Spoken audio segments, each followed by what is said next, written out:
Hello everyone, मैं पूजा पेपरचूल of faculty. Welcome to filler form. सबसे पहले मैं आपको बता दूं, यदि आप इन जैसे कि हमारा ये व्हाट्सएप ग्रुप है, हमारा टेलीग्राम ग्रुप है, इनसे कनेक्ट नहीं हुए हैं तो हो सकते हैं। और साथ ही साथ ठीक है, और साथ ही साथ हमारे पेपर 1 और पेपर 2 के वेरियस अलग अलग सब्जेक्ट के कोर्सेज भी चलाए गए हैं। यदि आपके आसपास किसी ने भी हमारा अदर कोर्स भी लेना हो या हमारा यूजीसी नेट पेपर 2 यदि लॉ भी इसको भी परचेज करना हो तो आप बोल सकते हैं उनको कि आप यदि आप कोड यूज करेंगे पूजा 10 देन आपको 10% ऑफ मिलेगा। साथ ही साथ कुछ एक ऑफर भी चलाया गया है, जैसे कि आज जो ये ऑफर जो है वो 29 तक जो है वो लिमिटेड ऑफर रहेगा। यहाँ आपको 30% ऑफ जो है वो मिलेगा।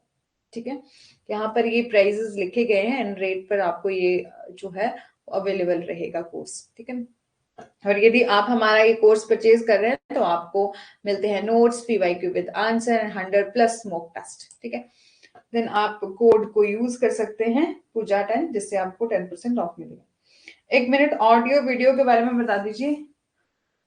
Lakshmi ji, good afternoon. एक मिनट।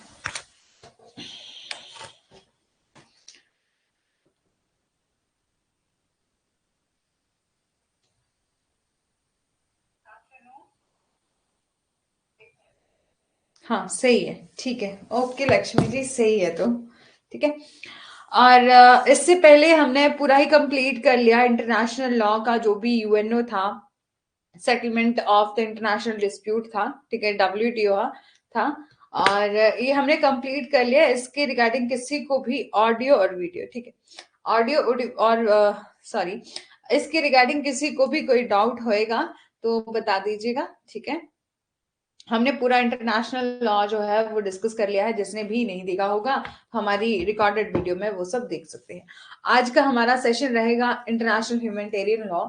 ये आप सभी बहुत अच्छे से जानते हैं, जो हमारा इंटरनेशनल ह्यूमैनिटेरियन लॉ है वो अलग से एक पूरा एक सब्जेक्ट है, और उसकी कन्वेंशंस और प्रोटोकॉल ही आते हैं हमारे इंटरनेशनल ह्यूमैनिटेरियन लॉ में, और ये बहुत ही वाइड सब्जेक्ट है। ठीक है, मतलब यदि हम उन सभी कन्वेंशंस को यहाँ डिस्कस करते रहे तो हो सकता है कि हमारा एक मंथ भी लग जाए इसी सब्जेक्ट में। ठीक है, इसलिए हम शॉर्ट शॉर्ट में चलेंगे क्योंकि इतना ज्यादा स्कोरिंग नहीं है। ठीक है, तो हम इसकी कुछ एक कन्वेंशंस के जो एयर हैं या इसके बारे में मैं आपको ह्यूमैनिटेरियन लॉ के बारे में आज के सेशन में पूरा कंप्लीट करवा दूंगी। कल से हम जो नेक्स्ट यूनिट है लॉ ऑफ क्राइम उसको स्टार्ट करेंगे। ठीक है, एक बार सभी आ जाएं तो फिर डिस्कस करते हैं। ठीक है, वैसे ही 5 मिनट लेट थी मैं।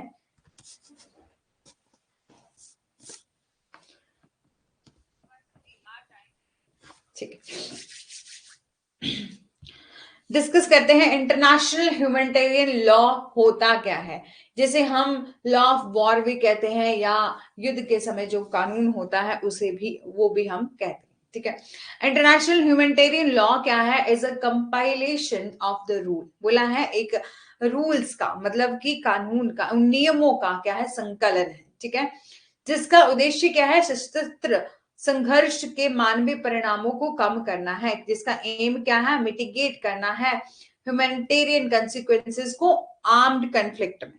ठीक है, कि जो भी आर्म्ड कन्फ्लिक्ट से जब संघर्ष होता है, जब आर्म कन्फ्लिक्ट होता है, उस टाइम जो ह्यूमैनिटेरियन कंसिक्वेंसेस को क्या करना है?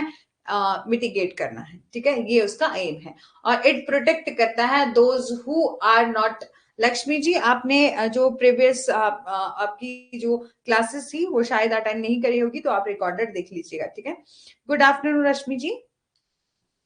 ठीक है, अभी हमने कुछ ज्यादा डिस्कस नहीं किया है, हम अभी डिस्कस ही कर रहे थे। मैंने सोचा तब तक आप सभी लोग जो है वो आ जाएं।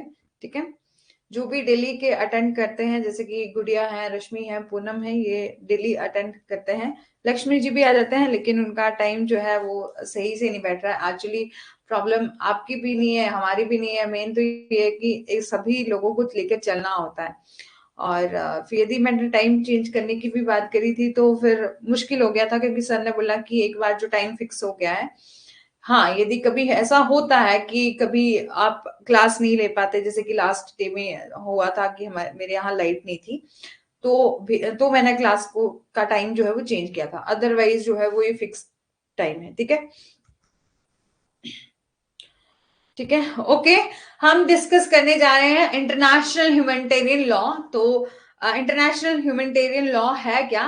तो एक कंपाइलेशन ऑफ रूल है, ठीक है, उन नियमों का एक संकलन है जिसका उद्देश्य क्या है, जो भी आर्म्ड कंफ्लिक्ट होता है उस टाइम, जब आर्म्ड कंफ्लिक्ट हो रहा है उस टाइम जो ह्यूमैनिटेरियन कॉन्सिक्वेंसेस होती हैं, ठीक है, जो भी मानवीय परिणामों को कम करना है, मिटिगेट करना है, ठीक है, बोला है ये प्रोटेक्ट करता है दोज हु आर नॉट और are not nor longer engaged in the hostilities are the limit the mean and techniques of war। बोला है कि उन लोगों की रक्षा करता है जो शत्रुता में शामिल नहीं है, मतलब जो कि वॉर में क्या है, वॉर में उन्होंने पार्टिसिपेट नहीं किया, जिन्होंने युद्ध में पार्टिसिपेट नहीं, होता है ना कि किसी जगह किसी कंट्री के साथ क्या चल रहा है, वॉर चल रहा है, तो बोलते हैं कि जो नॉर्मल पीपल हैं, जो आम जनता है, उसको नुकसान नहीं होना चाहिए। यदि कोई आर्म कंफ्लिक्ट हो भी रहा है तो जो नॉर्मल पीपल हैं उनको किसी भी उनका जान माल का खतरा उनको बिल्कुल नहीं होना चाहिए, ठीक है। तो बोला है ये प्रोटेक्ट करता है, ये उन लोगों की रक्षा करता है जो शत्रुता में शामिल बिल्कुल नहीं है, जो कि वॉर का एक हिस्सा नहीं है, या युद्ध के साधनों और तकनीकों को सीमित करता है, ठीक है। बोले इसे हम जानते हैं, it is also known as a law of war, law of war के नाम से भी हम इसे जानते हैं, and law of arm conflict, ठीक है, कि इसे हम युद्ध के कानून या सशस्त्र संघर्ष के कानूनों के रूप में भी जानते हैं, ठीक है। And this law is based on the rule of the ancient civilization और द रिलीजियस, ठीक है, कि यह प्राचीन सभ्यताओं और धर्मों के नियमों पर आधारित है, ठीक है। बोला है ये जो लॉ है वो बेस करता है किस पर, on the rule on the ancient civilization और रिलीजियस पर, ठीक है, समझ में आ रहा है, ठीक है। And welfare has been always governed by the certain principle and practice. बोला है जो और धर्म, बोला है ये तो पहले तो बोल दिया कि ये जो है जिसे हम क्या किस नाम से भी जानते हैं, लॉ ऑफ वॉर के नाम से भी जानते हैं, ठीक है, युद्ध का जो युद्ध के कानून के रूप में भी हम जानते हैं, और साथ ही साथ बोला है ये जो प्राचीन हमारी सभ्यताएं थी, जो पहले के टाइम का, गुड आफ्टरनून रश्मि जी, गुड़िया जी, ठीक है।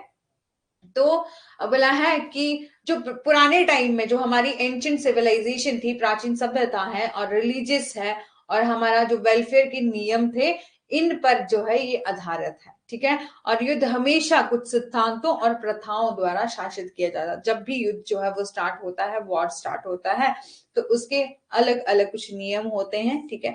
होता क्या है कि एक कंट्री और दूसरी कंट्री के बीच में कोई कॉन्फ्लिक्ट हो गया, ठीक है, और ए ने कुछ एक डिमांड करी, मतलब एक कंट्री ने कुछ एक डिमांड करी, दूसरी ने नहीं मानी, दूसरी ने कुछ डिमांड करी, वो ए ने नहीं मानी, और यही झगड़ा जो है वो बाद में इतना बढ़ गया कि वॉर की स्थिति जो है वो पैदा होगी। तो ये हमारा इंटरनेशनल ह्यूमैनिटेरियन लॉ जो है वो क्या बात करता है, अंतरराष्ट्रीय मानवतावादी कानून इसे कहा जाता है। इसमें सिर्फ इतना ही समझ के चलिएगा कि इसे हम लॉ ऑफ वॉर भी कहते हैं, ठीक है। एक मिनट, मेरा पेन पता नहीं कहाँ चल रहा है, ठीक है, हाँ, लॉ ऑफ वॉर भी कहते हैं, एक चीज ये याद रखिएगा। और दूसरा इंटरनेशनल ह्यूमैनिटेरियन लॉ, जिसका अर्थ होता है अंतरराष्ट्रीय मानवतावादी कानून, कि जो भी कानून जो मानवतावादी से रिलेटेड है, ह्यूमैनिटी से रिलेटेड है, कि ये तो अलग बात है कि देश का मतलब वॉर की स्थिति हुई है, बट ऐसा नहीं होना चाहिए कि वॉर के समय जो भी नॉर्मल कॉमन पीपल है उनको कोई नुकसान नहीं होना चाहिए, है ना। तो ये उन सभी को, ह्यूमैनिटी को प्रोटेक्ट करता है, मानवता को प्रोटेक्ट करता है। बोला है as a international community has developed a number of the government has contributed to the formulation of this rule. बोला है जैसे कि हम अंतरराष्ट्रीय समुदाय समुदाय जैसे कि हमारा अंतरराष्ट्रीय इंटरनेशनल कम्युनिटी जो है वो डेवलप हुई है, कई सरकारों ने उन नियमों के निर्माण में योगदान दिया है। बोला the number of the government has contributed the formulation of the new rules. Today हम देखते हैं आजकल के टाइम में कि international humanitarian law is regarded as a universal law, जिसे हम एक सार्वभौमिक कानून के रूप में भी जानते हैं, ठीक है।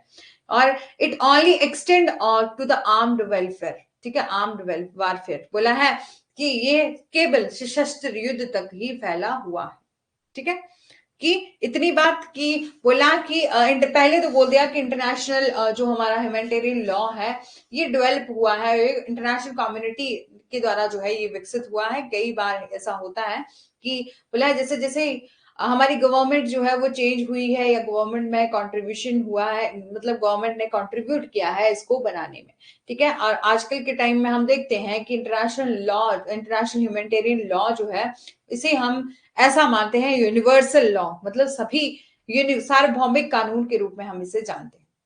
ये एक्सटेंड करता है सिर्फ और सिर्फ हमारा आर्म्ड वॉरफेयर के रूप में, ठीक है। और ये जो लॉ है वो प्रोटेक्ट करता है इंडिविजुअल को who do not take a part on the conflict. बोला है ये उन व्यक्तियों की रक्षा करता है जो संघर्ष में भाग नहीं थे, जैसा कि मैंने पहले बताया ना कि ऐसे लोगों की रक्षा करता है जो कोई कॉमन पीपल है, जो कि वार के, जो जैसे कि युद्ध चल रहा था तो उसमें वो उसके मेंबर नहीं थे।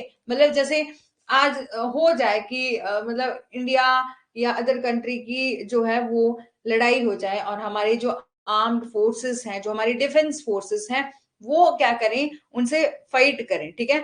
तो हम जैसे नॉर्मल पीपल हैं जो कि हम सिविलियन हैं, तो हम लोगों का बोला है, हम लोगों की प्रोटेक्शन करता है हमारा ये इंटरनेशनल ह्यूमैनिटेरियन लॉ, ठीक है।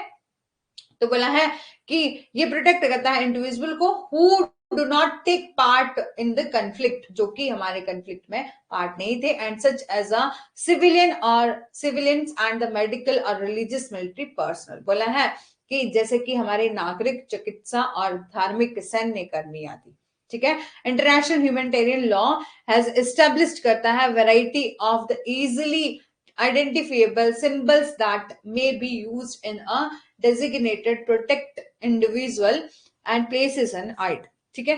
बोला है कि ये जो है वो अंतरराष्ट्रीय मानवतावादी कानून ने आसानी से पहचाने जाने योग्य प्रतीकों की एक किस्म स्थापित की है जिसका उपयोग संरक्षित व्यक्तियों, स्थानों और वस्तुओं को नामित करने के लिए किया जाता है, ठीक है। यहाँ पर आपको सिर्फ इतना ही समझना है कि ये जो इंटरनेशनल ह्यूमैनिटेरियन लॉ है इसे हम यूनिवर्सल लॉ के नाम से भी जानते हैं। साथ ही साथ ये प्रोटेक्ट करता है किसको, इंडिविजुअल को, उन इंडिविजुअल को जो कि पार्ट नहीं है किसके, कॉन्फ्लिक्ट के, ठीक है, जो कि युद्ध के पार्ट नहीं है, जैसे कि हम जैसे सिविलियन लोग, ठीक है।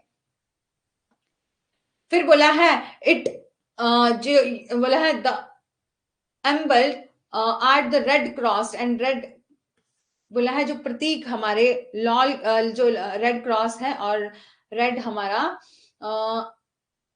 अर्धचंद्र है और प्रतीक है, ये सांस्कृतिक संपत्ति और नागरिक सुरक्षा बुनियादी ढांचे को भी दर्शाती है, ठीक है।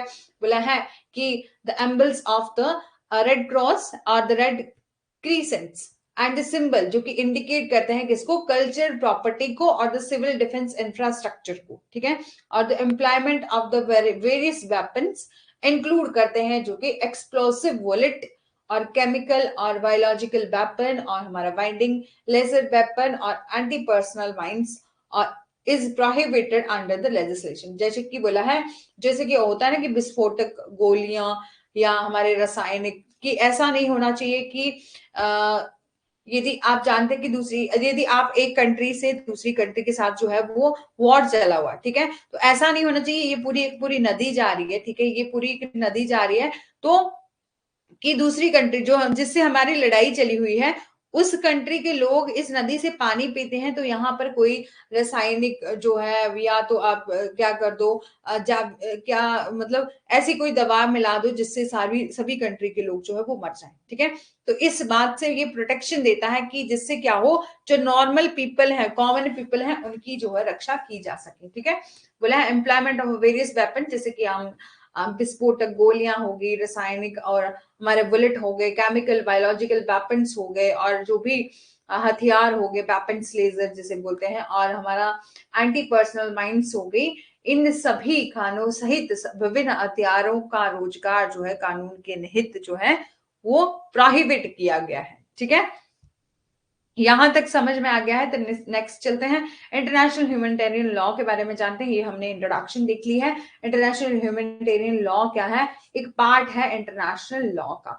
And which is a set of rule, जिसमें क्या है, कुछ एक सेट ऑफ रूल है जो कि गवर्न करते हैं स्टेट टू स्टेट रिलेशन। ठीक है, मतलब इसमें क्या है, कुछ एक नियमों का एक समूह है जो कि राज्य से राज्य को संबंध को नियंत्रण रखता है। ठीक है, मतलब इंटरनेशनल ह्यूमैनिटेरियन लॉ क्या है, एक पार्ट है किसका, इंटरनेशनल लॉ का, जिसमें कुछ एक रूल्स दिए गए और जो गवर्न करते हैं किससे, कि एक कंट्री का रिलेशन दूसरी कंट्री के साथ अच्छा जो है बना रहे। ठीक है, international law embodied in the treaties and conventions between the state and the customary law which consist of the state practice deemed legally binding by them and the general principle। बोला है अंतरराष्ट्रीय कानून जो है वो राज्य के बीच संधियों या सम्मेलन में या प्रथागत कानूनों में सन्निहित है और जिनके द्वारा कानूनी रूप से बाध्यकारी मानी जाने वाली राज्य की प्रथाएं या सामान्य सिद्धांत जो है वो शामिल है। ठीक है, यहां तक समझ में आ गया है रश्मि, गुड़िया, पूनम, लक्ष्मी? हाँ, रश्मि, गुड़िया, पूनम, रश्मि, सभी के नाम एक जैसे है ना? जल्दी से बता दीजिए समझ में आ गया है कि सिर्फ इतना ही याद रखिएगा, इंटरनेशनल ह्यूमैनिटेरियन लॉ क्या है, एक पार्ट ऑफ इंटरनेशनल लॉ है जिसमें कि क्या है, जैसे कि रूल रेगुलेशन जो है वो गवर्न किए हुए हैं जो कि क्या करते हैं, मेंटेन करते हैं स्टेट टू स्टेट रिलेशन को। ठीक है, और जैसे इंटरनेशनल लॉ में हमें कुछ ट्रीटीज दी गई हैं, कन्वेंशन दी गई हैं अलग अलग कंट्री की, जिसमें हमें बताया है कि कस्टमरी लॉ क्या है और ये कंसिस्ट करते हैं स्टेट क्या प्रैक्टिस करेगा जिससे कि लीगली बाइंडिंग बाय दैम। ठीक है, और कुछ एक जनरल प्रिंसिपल। ठीक है, और लगभग 50 तक जो है वो स्लाइड्स हैं और यदि आज ये यूनिट खत्म करनी है तो हमें पूरा कंप्लीट जो है वो करना पड़ेगा, इसलिए थोड़ा सा आगे पीछे भी होता है तो आप एडजस्ट कर लीजिएगा। ठीक है, तो 19th century सा the beginning of the worldwide formulation of the international humanitarian law। बोला 19वीं शताब्दी में हमारा अंतरराष्ट्रीय जो मानवीय कानून के विश्वव्यापी निर्माण की शुरुआत जो है वो हो चुकी थी, जिसकी based on the harsh experience of the modern welfare state have agreed upon the set of the practical guidance. ठीक है, जो बोला है आधुनिक युद्ध के कठोर अनुभव के आधार पर जो राज्य ने व्यवहारिक दिशा निर्देशों के एक सेट पर सहमति व्यक्त की है कि ये कानून मानवीय कानून और राज्य सैन्य जरूरतों के बीच एक नाजुक संतुलन जो है वो बनाया जा सके। बोला है कि ये इंटरनेशनल ह्यूमैनिटेरियन जो लॉ था इसकी शुरुआत कब हुई थी, 19वीं शताब्दी में हो चुकी थी। ठीक है, और हमारे आजकल के जो है ये बेस करता है किस पे, harsh experience of the modern welfare state, जो कि हम आजकल कंसेप्ट पढ़ते हैं मॉडर्न देश, मतलब एक राज्य जो है कल्याणकारी राज्य का एक कंसेप्ट पढ़ते हैं, बोला इस पर ये जो है वो बेस था और एग्री किया था upon the set of the practical guidance. ठीक है, और ये जो लॉ है वो मेंटेन करता है delicate balance between the humanitarian law और द स्टेट मिलिट्री नीड, कि हमारी जो स्टेट है उनकी जो भी जरूरतें हैं, सैन्य जरूरतें हैं और साथ ही साथ उनकी बीच का रिलेशन उनको बैलेंस जो है वो करके रखता है। और ओरिजिन एंड सोर्स को देखते हैं इंटरनेशनल ह्यूमैनिटेरियन लॉ को। इंटरनेशनल ह्यूमैनिटेरियन लॉ क्या है, बेस्ड होता है on the some source of the international law in general. पहला तो है इंटरनेशनल कन्वेंशंस। ठीक है, कि हमारी इंटरनेशनल कुछ एक कन्वेंशंस हैं, वो क्या है, सोर्स है हमारी इंटरनेशनल ह्यूमैनिटेरियन लॉ की। जो हमारी हेग कन्वेंशन है इसको याद करिएगा कि 1907। ठीक है, which has restriction on the means and the technique of the warfare is one of the two primary treaty origin of the international humanitarian law। बोला है जो हेग कन्वेंशन है 1907 की, जिसमें युद्ध के साधनों और तकनीकों पर प्रतिबंध है। ठीक है, जब हम अंतरराष्ट्रीय मानवतावादी कानून जो इंटरनेशनल ह्यूमैनिटेरियन लॉ की जब हम बात देखते हैं तो वहां पर कानून के दो प्राथमिक संधि जो है मूल में से एक है। ठीक है, जो हमारा 1949 में से 4 जेनेवा सम्मेलनों में अंतरराष्ट्रीय मानवीय कानून का एक बहुत बड़ा हिस्सा जो है वो शामिल है, जिसमें कि this Geneva convention which is consider another treaty origin of the IHL. बोला है ये एक जेनेवा कन्वेंशन जो है जिसमें आईएचएल का एक मूल और महत्वपूर्ण संधि के रूप में से जाना जाता है। ठीक है, और जो कमजोर व्यक्तियों जैसे कि विशिष्ट समूहों की सुरक्षा जो है वो प्रदान करना, ठीक है। इसका मेन उद्देश्य क्या होता है कि जो स्पेसिफिक ग्रुप है वनरेबल पर्सन का, उन्हें जो है वो प्रोटेक्शन देना है, ठीक है। इसमें सिर्फ हमारा जो ये हेग कन्वेंशन है इसको याद रख लीजिएगा थोड़ा सा, कि ये क्या करता है, रिस्ट्रिक्शन करता है on the means of the technique of warfare, ठीक है।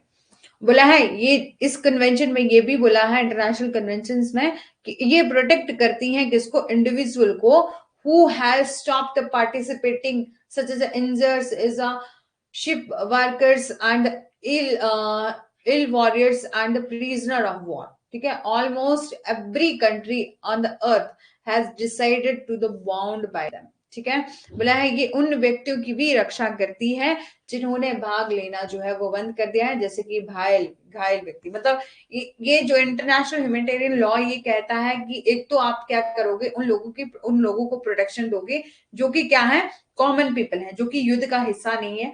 और उसके अलावा बोल दिया कि इंटरनेशनल ह्यूमैनिटेरियन लॉ जो है वो जो घायल हो गए, मतलब युद्ध हुआ और उसमें जो घायल हो गए लोग, जहाज टूट गया, बीमार हो गए, जैसे कि ऐसे लोग जो कैदी हो गए, प्रिजनर हो गए, तो उनकी रक्षा करना है। ऐसा नहीं है कि यदि वो मतलब घायल हो गए तो उसके अलावा भी उन्हें ऐसे बुरी तरह से मारे जा रहे हैं, मतलब ह्यूमैनिटी की आपको वो काम करना है जो ह्यूमन नेचर के लिए ठीक है। मतलब आपने लड़ाई करी, ठीक है, एक पर्सन जो है वो घायल हो गया, तो ऐसा नहीं होगा कि उसको जबरदस्ती जो है वो पूरी तरह से जो इंजर्ड पर्सन है उसको भी ऐसे ही मार दिया जाएगा, ठीक है।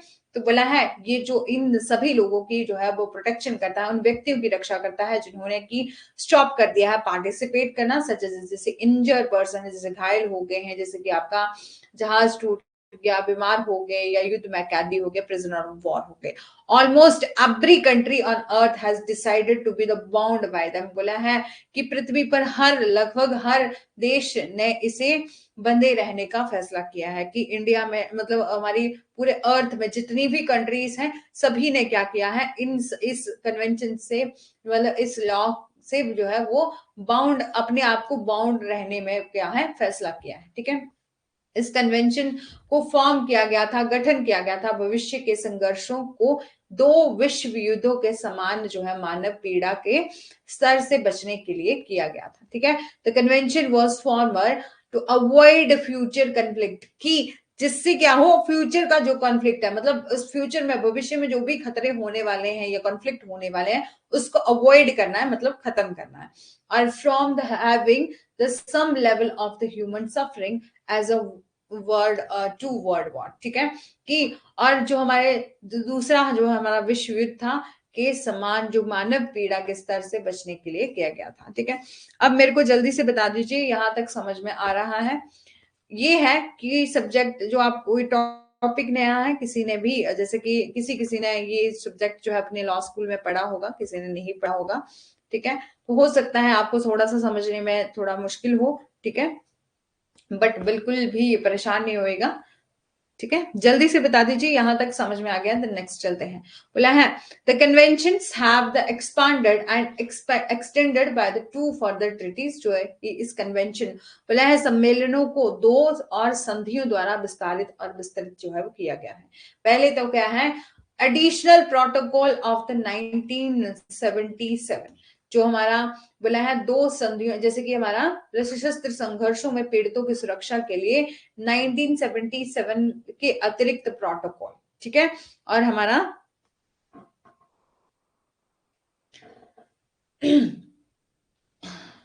और द टू फर्दर ट्रीटीज हुई, उसके बाद बोला है दो अलग से ट्रीटीज हुई, और have been the split into the additional protocol first, ठीक है, जिसमें कि दो अलग से संधियां हुई, जिसमें कि हमारा प्रोटोकॉल फर्स्ट हुआ, ठीक है, मैं विभाजित किया, और फिर अंतरराष्ट्रीय संघर्षों को नियंत्रण करता है, ठीक है, जो कि हमारा प्रोटोकॉल फर्स्ट है, वो जो भी हमारे मतलब इंटरनेशनल कॉन्फ्लिक्ट होते हैं, ठीक है, उनको क्या करता है, गवर्न करता है। एंड और हमारा जो एडिशनल प्रोटोकॉल सेकेंड जो है वो गवर्न करता है नॉन इंटरनेशनल आर्म्ड कॉन्फ्लिक्ट को। बोला है कि एडिशनल प्रोटोकॉल हुआ हमारा ऑफ द 1977 में। जी जी जी जी गुड़िया जी, इतने दिनों से आप क्लास में ही तो हो, जिसमें ये हमारी जो थर्ड यूनिट है ना, इंटरनेशनल लॉ, इसको हम डिस्कस कर रहे हैं। हमने इंटरनेशनल लॉ का पूरा ही कंसेप्ट जो है वो कंप्लीट कर लिया है। यदि आपने कोई भी क्लास जो है छोड़ी होगी तो देख लीजिएगा, यहाँ हमने बेसिक्स शुरू से किया है, डेफिनेशन पार्ट भी देखा था, नेचर एंड बेसिस भी देखा था, सोर्सेस भी देखे हैं, रिकॉग्नाइजेशन ऑफ द स्टेट भी देखा है, नेशनलिटी जो हमारा रिफ्यूजी है, हमारा असाइलम है, इन सभी को देखा है।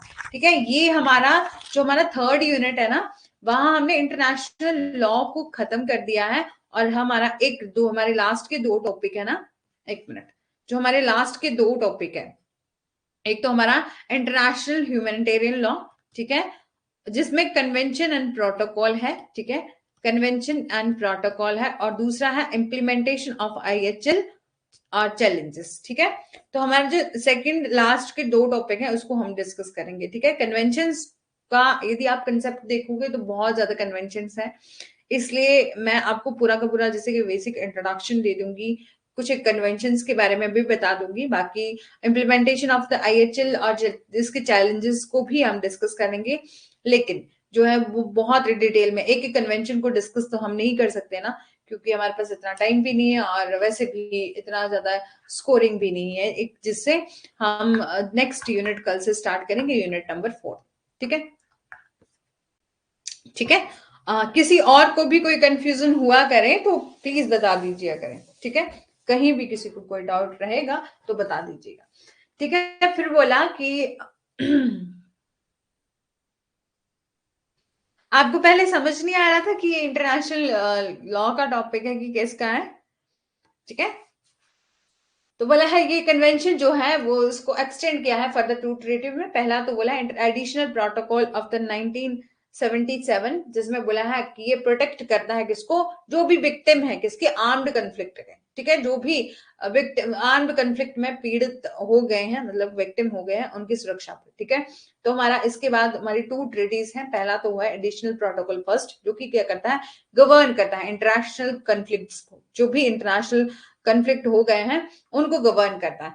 और हमारा एडिशनल प्रोटोकॉल 2 है, ठीक है, मतलब गवर्न मीन नियंत्रण करता है। ठीक है, जो हमारा इंटरनेशनल प्रोटोकॉल 2 है वो ये करता है, वो क्या काम करता है, अंतरराष्ट्रीय जो संघर्ष, सशस्त्र संघर्षों पर नियंत्रण करता है। ठीक है, जो नॉन अंतरराष्ट्रीय, नॉन इंटरनेशनल है, गैर इंटरनेशनल है। ठीक है, ये अदर एग्रीमेंट गवर्न करता है use of the certain weapons, military tactics as well as the protection of the specific group or group of the people or property।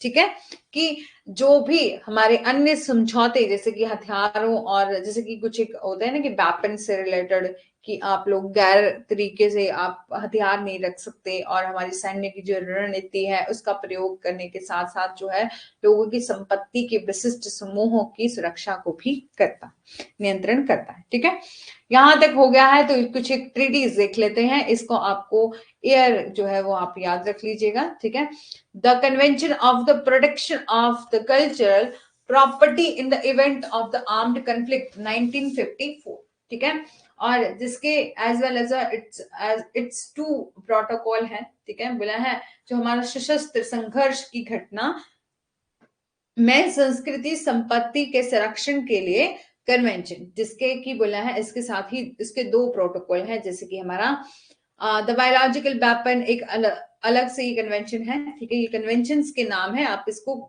Air wise जो है वो याद रख लीजिएगा। ठीक है, बायोलॉजिकल वेपन्स कन्वेंशन 1972, और हमारा convention weapon conventional weapon convention क्या है, 1980। ठीक है, जिसकी क्या है 5 प्रोटोकॉल हैं। और हमारी नेक्स्ट कन्वेंशन है केमिकल वेपन कन्वेंशन 1993, एंड हमारी Ottawa convention on the anti personal mines है। ठीक है, जो हमारी एंटी क्रमिक खानों पर ऑटवा जो कन्वेंशन हुई थी 1997। ठीक है, फिर बात करते हैं तो हमारा optional protocol of the convention है on the right of the child, on the involvement of the children in the armed conflict। ठीक है, जो भी बोले सशस्त्र संघर्षों में बच्चों की भागीदारी पर, बाल अधिकारों पर ये कन्वेंशन जो है हुई थी 2000 की। ठीक है, वैकल्पिक प्रोटोकॉल जो हमारा एडिशनल ऑप्शनल प्रोटोकॉल है उसको 2000 में अपनाया था। ठीक है, और जो हमारा अंतरराष्ट्रीय मानवीय कानून के कई तत्वों पर ये प्रथागत कानून के रूप में मान्यता प्राप्त नहीं है, जिसका अर्थ है कि वे सभी राज्यों पर प्राधिकारी नहीं है। ठीक है, it was adopted in 2000 and many element of the international humanitarian law are not recognized as a customary law. ठीक है, बोला है कि इसमें जो हमारा इंटरनेशनल ह्यूमैनिटेरियन लॉ के कुछ एक एलिमेंट है जिनको हम रिकॉग्नाइज नहीं करते, मतलब हम इस मान्यता नहीं देते, जो हमारे कस्टमरी लॉ है। ठीक है, कस्टमरी लॉ के रूप में जो है उसे मान्यता नहीं देते। ठीक है, और फिर बोला which mean they have which mean that they are not binding on all state। इसका क्या मतलब है कि ये जो है वो बाइंडिंग नहीं है सभी स्टेट पर। बोला है कि कुछ एक, पहले तो बोल दिया कि कुछ एक एलिमेंट है जो इंटरनेशनल ह्यूमैनिटेरियन लॉ के जो रिकॉग्नाइज नहीं करते हैं कस्टमरी लॉ को, जिसका कि क्या मतलब है कि ये बाइंडिंग नहीं है सभी स्टेट्स पर। ठीक है, जो इंटरनेशनली एक्शंस लिए जाते हैं have been taken to establish the court to punish the offenses committed during the two conflicts। ठीक है, बोला है जो अंतरराष्ट्रीय स्तर पर दो संघर्षों के दौरान जो है अपराधों को दंड करने के लिए अदालतों की स्थापना भी करवाई गई है। ठीक है, जैसे कि फॉर्मर यूगोस्लाविया एंड रवांडा।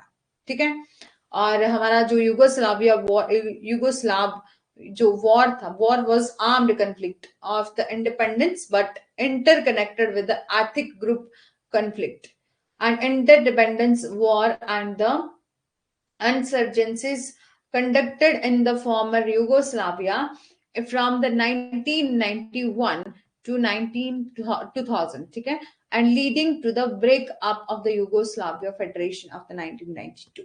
बोला है कि लेकिन 1991 और से 2001 तक जो है पूर्व युगोस्लाविया में आयोजित जो एक जातीय समूहों, संघर्षों और स्वतंत्रता युद्धों और विद्रोहों के साथ जो है वो जुड़ा हुआ था। इसमें जो 1992 में युगोस्लाविया संघर्ष संघ का टूटना हुआ।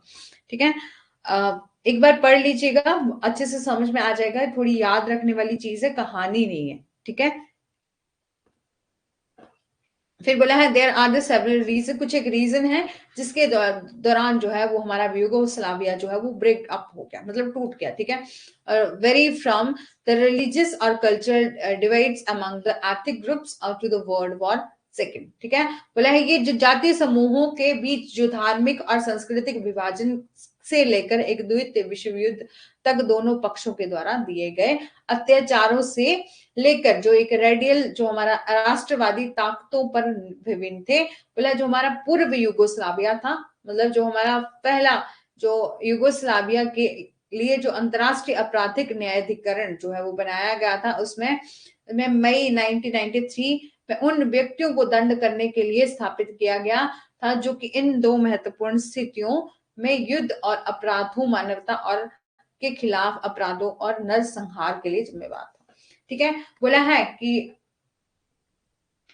पहले तो बोल दिया कि इंटरनेशनल एक्शन जो भी लिए जाते हैं, यदि ऐसा हो कि ऑफेंस है, ठीक है, यदि किसी ने कोई ऑफेंस कर दिया है तो उसको पनिशमेंट जो है वो मिलेगी। ठीक है, और हमारे दो संघर्ष जैसे कि युगोस्लाविया और रवांडा जैसे कि ये संघर्ष है, इसके दौरान जो भी अपराध जो है वो किए गए हैं किसी पर्सन के द्वारा, तो उन्हें दंडित करने के लिए अदालतों की स्थापना करी गई। ठीक है, और फिर बोला है कि जो क्या रीजन थे जिसके कारण युगोस्लाविया जो है वो टूट गया, तो मतलब खत्म हो गया। ठीक है, ब्रेकअप हो गया। Then varies from the religious and the culture divides among the ethnic group to the world war second. ठीक है, atrocity committed by the both side of the radical nationalist forces. बोला है कि ये जो जातीय समूहों के बीच जो धार्मिक और सांस्कृतिक विभाजन से लेकर द्वितीय विश्व युद्ध तक दोनों पक्षों में किए गए अत्याचारों के से लेकर रेडियल राष्ट्रवादी ताकतों तक जो है वो भिन्न थी। ठीक है, जो हमारा इंटरनेशनल क्रिमिनल ट्रिब्यूनल और the former Yugoslavia was setup किया गया था 1991 में। ठीक है, और पनिश करने के लिए इंडिविजुअल जो कि रिस्पॉन्सिबल है किसके लिए, मतलब ऐसे लोगों को पनिश करने के लिए बनाया गया था जो कि क्या है, मतलब जिन्होंने क्या करा है, कुछ ऐसी एक्टिविटी करी है जो कि रिस्पॉन्सिबल है किसके, वॉर क्राइम की। ठीक है, उनको पनिश करने के लिए ये बनाया गया था। और क्राइम अगेंस्ट ह्यूमैनिटी किया है, जैसे कि जेनोसाइड किया है, मतलब कि जेनोसाइड क्या होता है कि बहुत ज्यादा मतलब बहुत ही ज्यादा संख्या में लोग मर गए, मतलब जेनोसाइड हो गया, मतलब नरसंहार जो है वो हो गया इन दीज टू सिचुएशंस। ठीक है, ठीक है, यहां तक समझ में आ गया है। तो नेक्स्ट चलते हैं, फिर बोला है फॉर्मर द 1990 और 1994 द रवांडा कन्फ्लिक्ट हुआ was a very large scale in a civil war fight between the Rwanda armed forces। ठीक है, जो हमारा 1990 1990 से 1994 था, वहां पर जो रवांडा संघर्ष हुआ बहुत ही बड़े लेवल पर, एक लार्ज स्केल लेवल पर हमारा रवांडा का कन्फ्लिक्ट हुआ। ठीक है, जहां पर जो भी सिविल वॉर जो है वो युद्ध हो रहा था, जो कि क्या कर रहा था, रवांडा जो सशस्त्र बलों के बीच में लड़ाई हो रही थी, लड़ा गया था। ठीक है, जहां पर क्या हुआ, बहुत लार्ज स्केल में क्या हुआ, कंफ्लिक्ट हुआ था, जो कि लड़ा गया था between the Rwanda and arm forces के बीच में, जो रिप्रेजेंटिंग थी कंट्री गवर्नमेंट एंड द, ठीक है, जो कि देश की जो सरकार थी और विद्रोही का प्रतिनिधित्व जो है वो करती थी। ठीक है, और the struggle between the Rwanda और अफ्रीका, जो स्ट्रगल हुआ जो रवांडा और अफ्रीका के बीच में संघर्ष, औपनिवेशिक विरासत, जो पुरानी खराब शासन और अप्रभावी और संघर्ष की पैदा करने वाली जो राजनीतिक प्रणालियों पर आधारित था। ठीक है, और जो 1994 का जो हमारा इंटरनेशनल क्रिमिनल ट्रिब्यूनल और रवांडा वाज एस्टैब्लिश किया गया, किस लिए, टैकल करने के लिए इशू सच एज जेनोसाइड की, ये भी उन्हीं चीजों के लिए जो है वो बनाया गया कि जो भी सिचुएशन हो रही है, जैसे कि नरसंहार हो रहा है, जेनोसाइड और वॉर क्राइम कर रहे हैं, मतलब बुरी बहुत ज्यादा संख्या में लोग जो है वो मर रहे हैं, मतलब यदि वॉर हुआ तो वहां बहुत ज्यादा लोग जो है वो मर गए। ठीक है, जेनोसाइड हो गया। तो बोला है इन सारी सिचुएशन से टैकल करने के लिए जो है हमारा इंटरनेशनल क्रिमिनल ट्रिब्यूनल जो है वो बनाया गया था। ठीक है, बात कर लेते हैं रोम स्टैट्यूट की। 1998 में एस्टैब्लिश किया गया था international criminal court to prosecute war crime and other crime against humanity, कि जो हमारी 1998 की जो रोम संधि हुई थी, ठीक है, रोम स्टैट्यूट जो था, ठीक है, सॉरी, रोम स्टैट्यूट जो 1998 का था, जो एस्टैब्लिश किया गया, established and international criminal court, ठीक है, कि जो युद्ध अपराधों और मानवता के खिलाफ और अन्य अपराधों पर मुकदमा चलाने के लिए एक अंतर्राष्ट्रीय आपराधिक न्यायालय की स्थापना जो है वो की गई। ठीक है, कि बोला है ये individual government and other organization में all help to ensure the international humanitarian law as to follow is follows. बोला है जो हमारी व्यक्ति और सरकारें और अन्य संगठन ये सुनिश्चित करने में मदद कर सकते हैं कि अंतर्राष्ट्रीय मानवीय कानून का पालन जो है किया जाता है।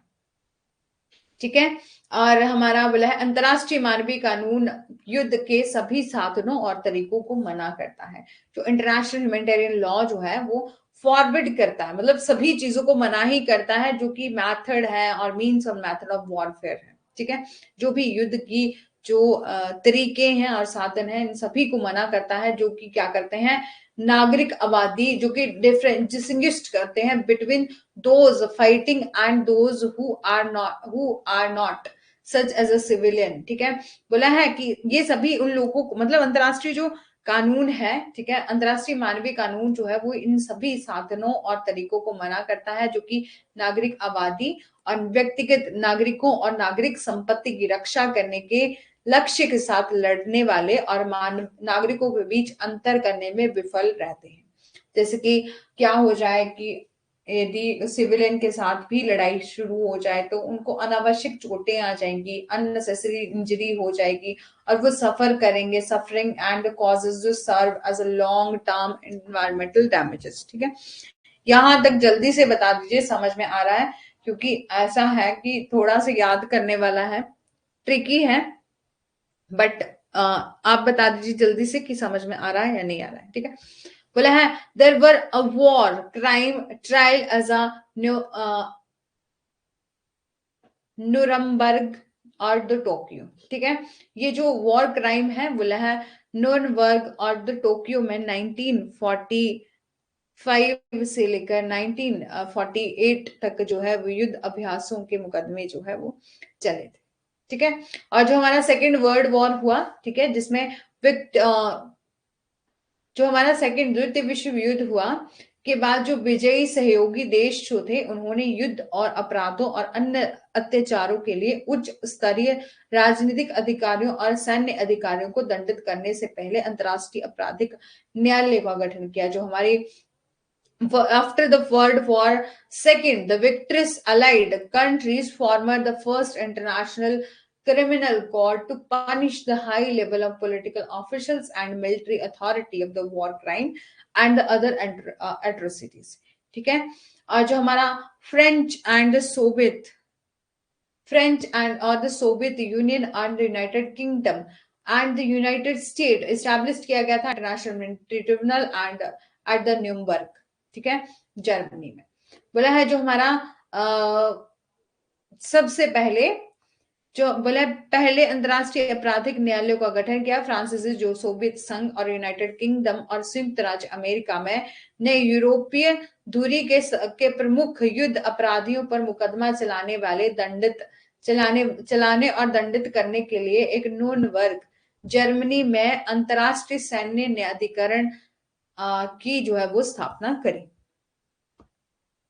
ठीक है, जो हमारा इंटरनेशनल मिलिट्री ट्रिब्यूनल है judged at the joint trial of the senior Nazi political and military leaders as well as a Nazi organization. जो अंतरराष्ट्रीय सैन्य न्यायाधिकरण ने बिलिस्ट जो नाजी राजनीतिक और अन्य सैन्य नेताओं के साथ एक नाजी संगठनों के संयुक्त प्रशिक्षण का फैसला जो है वो किया। उन्होंने प्रोक्लेमेशन की कि हम एस्टैब्लिश करेंगे क्या इंटरनेशनल मिलिट्री ट्रिब्यूनल। ठीक है, किस लिए? For the first east in the Tokyo and Japan is 1946 and this is also attempt to punish a foster war criminal. ठीक है, कि यह जो है वो हमारा जो सुदूरी जो हमारा पूर्वी युद्ध हो रहे थे अपराधियों को दंड करने का प्रयास भी है। ठीक है, अब बात करते हैं इंटरनेशनल कस्टम। ठीक है, इंटरनेशनल कन्वेंशन हो गया कि इंटरनेशनल कन्वेंशन जो थे वो सोर्स थे हमारे इंटरनेशनल ह्यूमैनिटेरियन लॉ की, और इंटरनेशनल कस्टम को हम जानते हैं बोला है according to the international committee of the red Cross. जो हमारी इंटरनेशनल कमेटी है रेड क्रॉस की on the international humanitarian law and customary law, the majority of treaty rules जो है वो अचीव किए जाते हैं। General recognition have had a major impact of the practice। बोला है जो अंतरराष्ट्रीय मानवतावादी कानूनों और प्रथागत कानून पर रेड क्रॉस की अंतरराष्ट्रीय जो समिति के अनुसार जो संधि कानूनों का नियम में बहुमत ने सामान्य मान्यता हासिल की है और अभ्यास पर भी एक बड़ा प्रभाव जो है वो डाला है। ठीक है, और फिर बोला as a result they have force the customary law. ठीक है, उसके पास जो प्रथागत कानून है उस पर उन्होंने बल दिया है, जबकि हम अन्य इसमें विकसित हुए जो भी नतीजतन वे सभी राष्ट्र जो है वो अपने आप को एक कस्टमरी लॉ के रूप में बाउंड करते हैं। ठीक है, कि साथ ही साथ जो गैर अंतरराष्ट्रीय सशस्त्र संघर्ष थे जो आर्म्ड कॉन्फ्लिक्ट हो रहे हैं सशस्त्र विपक्षी संगठन भी, और क्योंकि संधि कानून इस क्षेत्र में सीमित रहा है प्रथागत जो हमारी अंतरराष्ट्रीय कानून का उपयोग और गैर अंतरराष्ट्रीय संघर्षों के लिए विशेष रूप से महत्वपूर्ण है। ठीक है,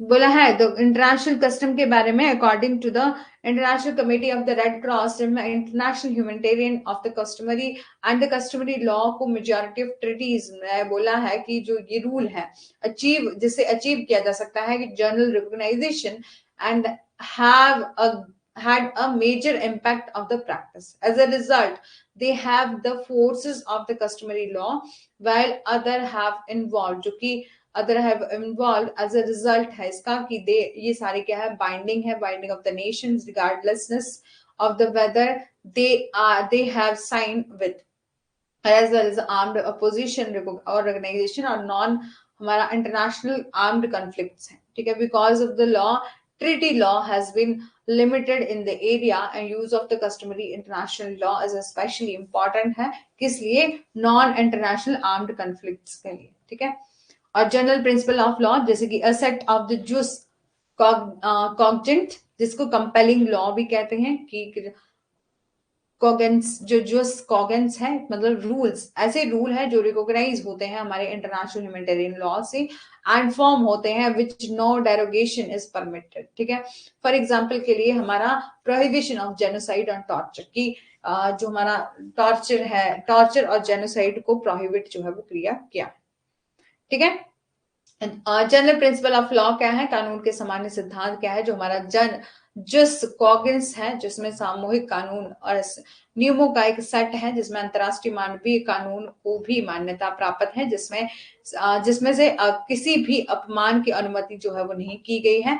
उदाहरण के लिए जो हमारा नरसंहार है वह यातना को प्रतिबंध है, ठीक है। और द नेक्स्ट है हमारा judicial decision and the techniques, जो इंटरनेशनल कोर्ट हैव कंट्रीब्यूट करता है interpretation and the development of IHL, ठीक है। अंतरराष्ट्रीय न्यायालय में है जिसमें कि आईएचएल की व्याख्या और विकास में योगदान दिया है, जो सेकेंडरी सोर्स है हमारा, जो इंक्लूड करता है जुडिशियल प्रोनाउंसमेंट, जो भी जुडिशियल डिसीजन दिए जाते हैं प्रोनाउंसमेंट की जाती है, and the teaching of the most highly skilled professional, बोला है द्वितीय स्रोतों में से जो न्यायिक निर्णय है इनमें से सबसे अच्छा कुशल पेशेवर की शिक्षाएं जो है वो शामिल है, ठीक है। की सोर्सेज क्या है इंटरनेशनल ह्यूमैनिटेरियन लॉ के, ट्रीटीज, ठीक है, जैसे कि हमारी हेग कन्वेंशन हुई थी 1907 में, ठीक है, 4 जेनेवा कन्वेंशन 1949 में, ठीक है। और इसके अलावा additional protocol first and the second 1977 में, ठीक है। एडिशनल प्रोटोकॉल फर्स्ट हुआ, एडिशनल प्रोटोकॉल सेकंड हुआ, ठीक है। और इन द 2005 में हमारा ICRC report on the customary international IHL, ठीक है, customary international humanitarian law and international customary law, जो एक्सप्लेन करता है और द हिंटेड एक्ट, ठीक है। और जस्ट कॉगेंस जो है एक रूल्स है जो कि क्या करते हैं, प्रोहिबिट करते हैं किसको, जो भी एक्टिविटी होती है जो अगेंस्ट द जेनोसाइड है, मतलब नरसंहार जो है नहीं होना चाहिए, बहुत ज्यादा संख्या में जो है लोग नहीं मरने चाहिए, और किसी भी लोग के साथ जो है वो टॉर्चर जो है वो नहीं होना चाहिए, ठीक है। मतलब कि यातना के खिलाफ जो है वो निषेध और नरसंहार जैसे कि कानून के सामान्य सिद्धांतों के उदाहरण है, ठीक है, are the example of general principle of law. और जो हमारा जुडिशियल डिसीजन है एंड द टीचिंग, ठीक है, most from the international court of justice, जो भी बोला डिसीजन दिए जाते हैं हमारे इंटरनेशनल कोर्ट ऑफ जस्टिस के द्वारा, जो इंक्लूड करते हैं वैरायटी ऑफ इंटरनेशनल कोर्ट्स और रूलिंग एंड एडवाइजरी ओपिनियन को, ठीक है। जो हमारा इंटरनेशनल कन्वेंशन है of the civil and political right, जो कि international convention of the economic and social और हमारा एंड कल्चरल राइट जो है, ऐसी कन्वेंशन है on the prevention and punishment of the genocide, ठीक है, जो कि क्या करती हैं ये सारी प्रिवेंशन और ये सारी कन्वेंशन जो है वो सिर्फ एक बात बोलती हैं कि प्रिवेंट किया जाए जो भी जेनोसाइड हो रहा है, जो भी नरसंहार हो रहा है, ठीक है। और एम क्या है इंटरनेशनल ह्यूमैनिटेरियन लॉ का, इंटरनेशनल ह्यूमैनिटेरियन लॉ जो है has been around as a 19th century, जो है वो ये डेवलप हुआ था, बोला है जो हमारे 19th सेंचुरी के बाद ही जो है ये रहा है। हालांकि ऑल दो हम बात करते हैं principle and practice on which it is based are the much order, बोला है हालांकि जिन सिद्धांतों और प्रथाओं पर ये आधारित है वे बहुत ही ज्यादा पुराने हैं, ठीक है, जिसे अक्सर सशस्त्र संघर्ष के कानून या युद्ध के कानून के रूप में जाना जाता है।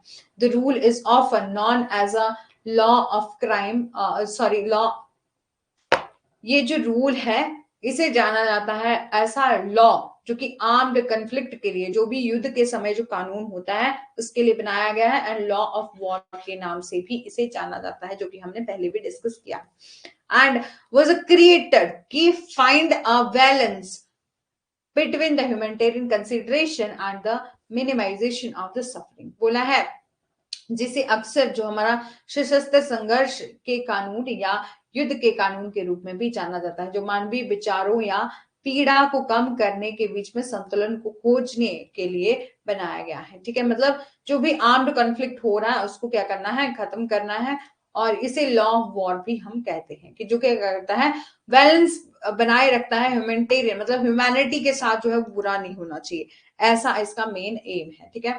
और कुछ एक फॉलोइंग हमारे 2 इंपॉर्टेंट एम दिए गए हैं ह्यूमैनिटेरियन लॉ के, ये प्रोटेक्ट करता है एंड असिस्टेंस देता है, मतलब लोगों की सुरक्षा और सहायता जो है वो देता है, जो भी ऐसे पर्सन है जो इफेक्ट हुए हैं, मतलब जो भी युद्ध में इफेक्टेड बाय द कॉन्फ्लिक्ट, जो भी युद्ध के समय जो है उन पर जो है इफेक्ट हुआ है, ठीक है। और द सेकंड हमारा एम है warfare techniques and the mean of the regulator, जो भी युद्ध की तकनीक है और साधनों को नियमित किया जा सकता है, ठीक है। यहां तक समझ में आ गया है? देन जल्दी से बता दीजिए।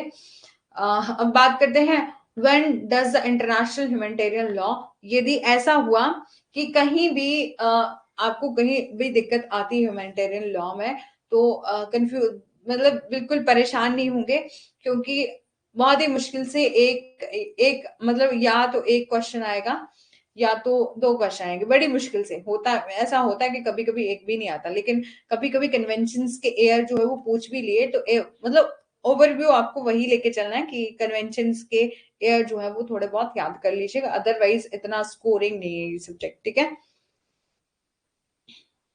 गुड़िया, रश्मि, पूनम, कोई भी नहीं बता रहा है, जल्दी से बता दीजिए यहां तक समझ में आया है या नहीं, या कंफ्यूजिंग भी लग रहा है, देन कोई बात नहीं है, बोल दीजिए, ठीक है, कोई बात नहीं। और बोला है when does the international humanitarian law apply, कब ये हमारा अंतरराष्ट्रीय मानवतावादी, जी रश्मि जी, ठीक है। बोला है जो हमारा अंतरराष्ट्रीय इंटरनेशनल ह्यूमैनिटेरियन लॉ जो है ये ये कानून जो है वो कब अप्लाई होता है, तो हमारा इंटरनेशनल टफ लग रहा है, जी रश्मि जी, टफ तो लग रहा है, लेकिन मैं आपको यही तो बोल रही हूँ कि कन्वेंशंस जो है वो आप देख लीजिएगा, ठीक है। और बाकी जो थोड़ा बहुत रहेगा, और ह्यूमैनिटेरियन मतलब आप कंफ्यूज बिल्कुल, परेशान बिल्कुल मत होइएगा। और कंफ्यूज, हाँ कंफ्यूजन तो हो रहा है, और कंफ्यूजन इसलिए हो रहा है क्योंकि अलग अलग कन्वेंशंस है, प्रोटोकॉल, एडिशनल प्रोटोकॉल फर्स्ट है, सेकंड है, ऐसे है ना। तो एक बार इसको देख लीजिएगा। और हमारे जब हम एमसीक्यू और की प्रैक्टिस वगैरह करेंगे ना, हाँ आज का ये, ठीक है, तो एमसीक्यू की प्रैक्टिस वगैरह करेंगे तो वहां मैं इससे रिलेटेड जो है वो क्वेश्चन लेके आऊंगी, और जो भी डाउट होएगा, मतलब जो भी क्वेश्चन जो है वो बनते होंगे या प्रीवियस ईयर में आए होंगे, वो मैं वहां आपको करवा दूंगी, ठीक है। बट हमें ये था कि हम ये ऐसा तो छोड़ नहीं सकते थे कि इतना स्कोरिंग नहीं है, इसलिए हमें छोड़ देना है, क्योंकि अब ये हमारे कोर्स में है तो करवाना ही पड़ेगा, ठीक है।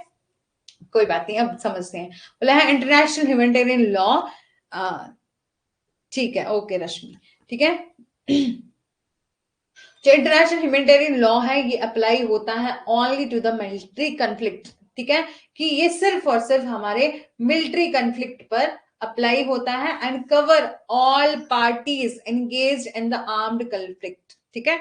जैसे कि होता है ना, जैसे पूरा हमने इंटरनेशनल लॉ डिस्कस कर लिया, लेकिन जब हमारा डेफिनेशन पार्ट था ना, वो मेरे को भी लग रहा था कि आपको बिल्कुल कंफ्यूजन जो है वो करेगा, ठीक है, क्योंकि इतनी ज्यादा पूरा का पूरा इंटरनेशनल लॉ है, जिसमें इंटरनेशनल लेवल की आप डेफिनेशन दे रहे हो, तो फिर अलग से हमारे अलग अलग जुडिस्ट हैं, उन्होंने हमारा पूरा क्रिटिसिज्म किया हुआ है, तो उसको हम डिटेल में देख रहे थे ना, तो कंफ्यूजन हो रही थी, ठीक है। और उसके बाद हमारा बाकी का पूरा पार्ट बहुत अच्छे से और इजिली जो है वो हुआ है, ठीक है। लेकिन ऐसा तो होगा ना कि कोई ना कोई कंसेप्ट तो कंफ्यूज करेगा ही, तो कंफ्यूजन में रहिएगा नहीं, ठीक है, धीरे धीरे हो जाएगा, जब हम एमसीक्यू करेंगे तो बहुत अच्छे से जो है वो उसको डिस्कस कर लेंगे, ठीक है। जिसमें भी कंफ्यूजन जो भी जो है वो क्वेश्चन बनते हैं हमारे एमसीक्यू से रिलेटेड, जो भी क्वेश्चन बनते हैं या हमारे कन्वेंशन से जो भी बनते हैं, वो मैं आपको यहाँ करवा दूंगी, ठीक है। तभी तो ये जल्दी जल्दी हो रहा है सिलेबस की, कम से कम ये जल्दी हो जाए तो फिर हम एमसीक्यू की प्रैक्टिस करें, क्योंकि 15 या 20 मई तक यदि कंप्लीट हो गया तो हमारे पास बाकी का जो भी टाइम बचेगा, जब तक एग्जाम नहीं होगा, क्योंकि एग्जाम तो आपका जून या जुलाई में ही होगा, इतना तो श्योर है, ठीक है। तो वहां तक हमारा पूरा के पूरा सेशन जो है वो प्रैक्टिस में ही हम किया करेंगे, ठीक है। तो हमारा इंटरनेशनल लॉ जो है, इंटरनेशनल ह्यूमैनिटेरियन लॉ, ये तो उन्हीं पर अप्लाई होता है, आर्म्ड कंफ्लिक्ट पर, जो भी हमारे मिलिट्री कंफ्लिक्ट है, ठीक है, उन पर ये अप्लाई होता है, और ये कवर करता है all party engage in the armed conflict, ठीक है, कि सशस्त्र संघर्ष में लगे सभी पक्षों को ये कवर करता है, मतलब जो भी युद्ध हो रहा है, जैसे वॉर चल रहा है, ठीक है, उस टाइम जो मिलिट्री जो के साथ कोई जो भी कंफ्लिक्ट है, राइज हो रहा है ना, वहां पर ये अप्लाई होता है इंटरनेशनल ह्यूमैनिटेरियन लॉ, ठीक है, जो भी पार्टी इंगेज है किसमें, आर्म्ड कंफ्लिक्ट में, ठीक है।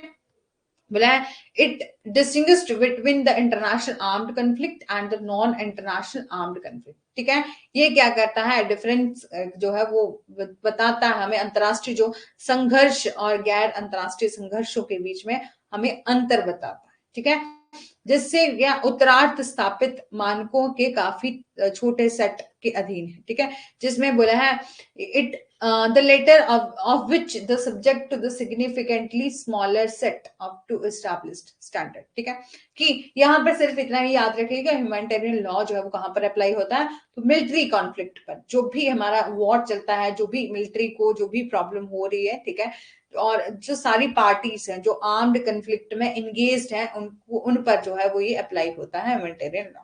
ठीक है, उनके साथ यदि कोई प्रॉब्लम होती है तो हम ह्यूमैनिटेरियन लॉ को अप्लाई करते हैं।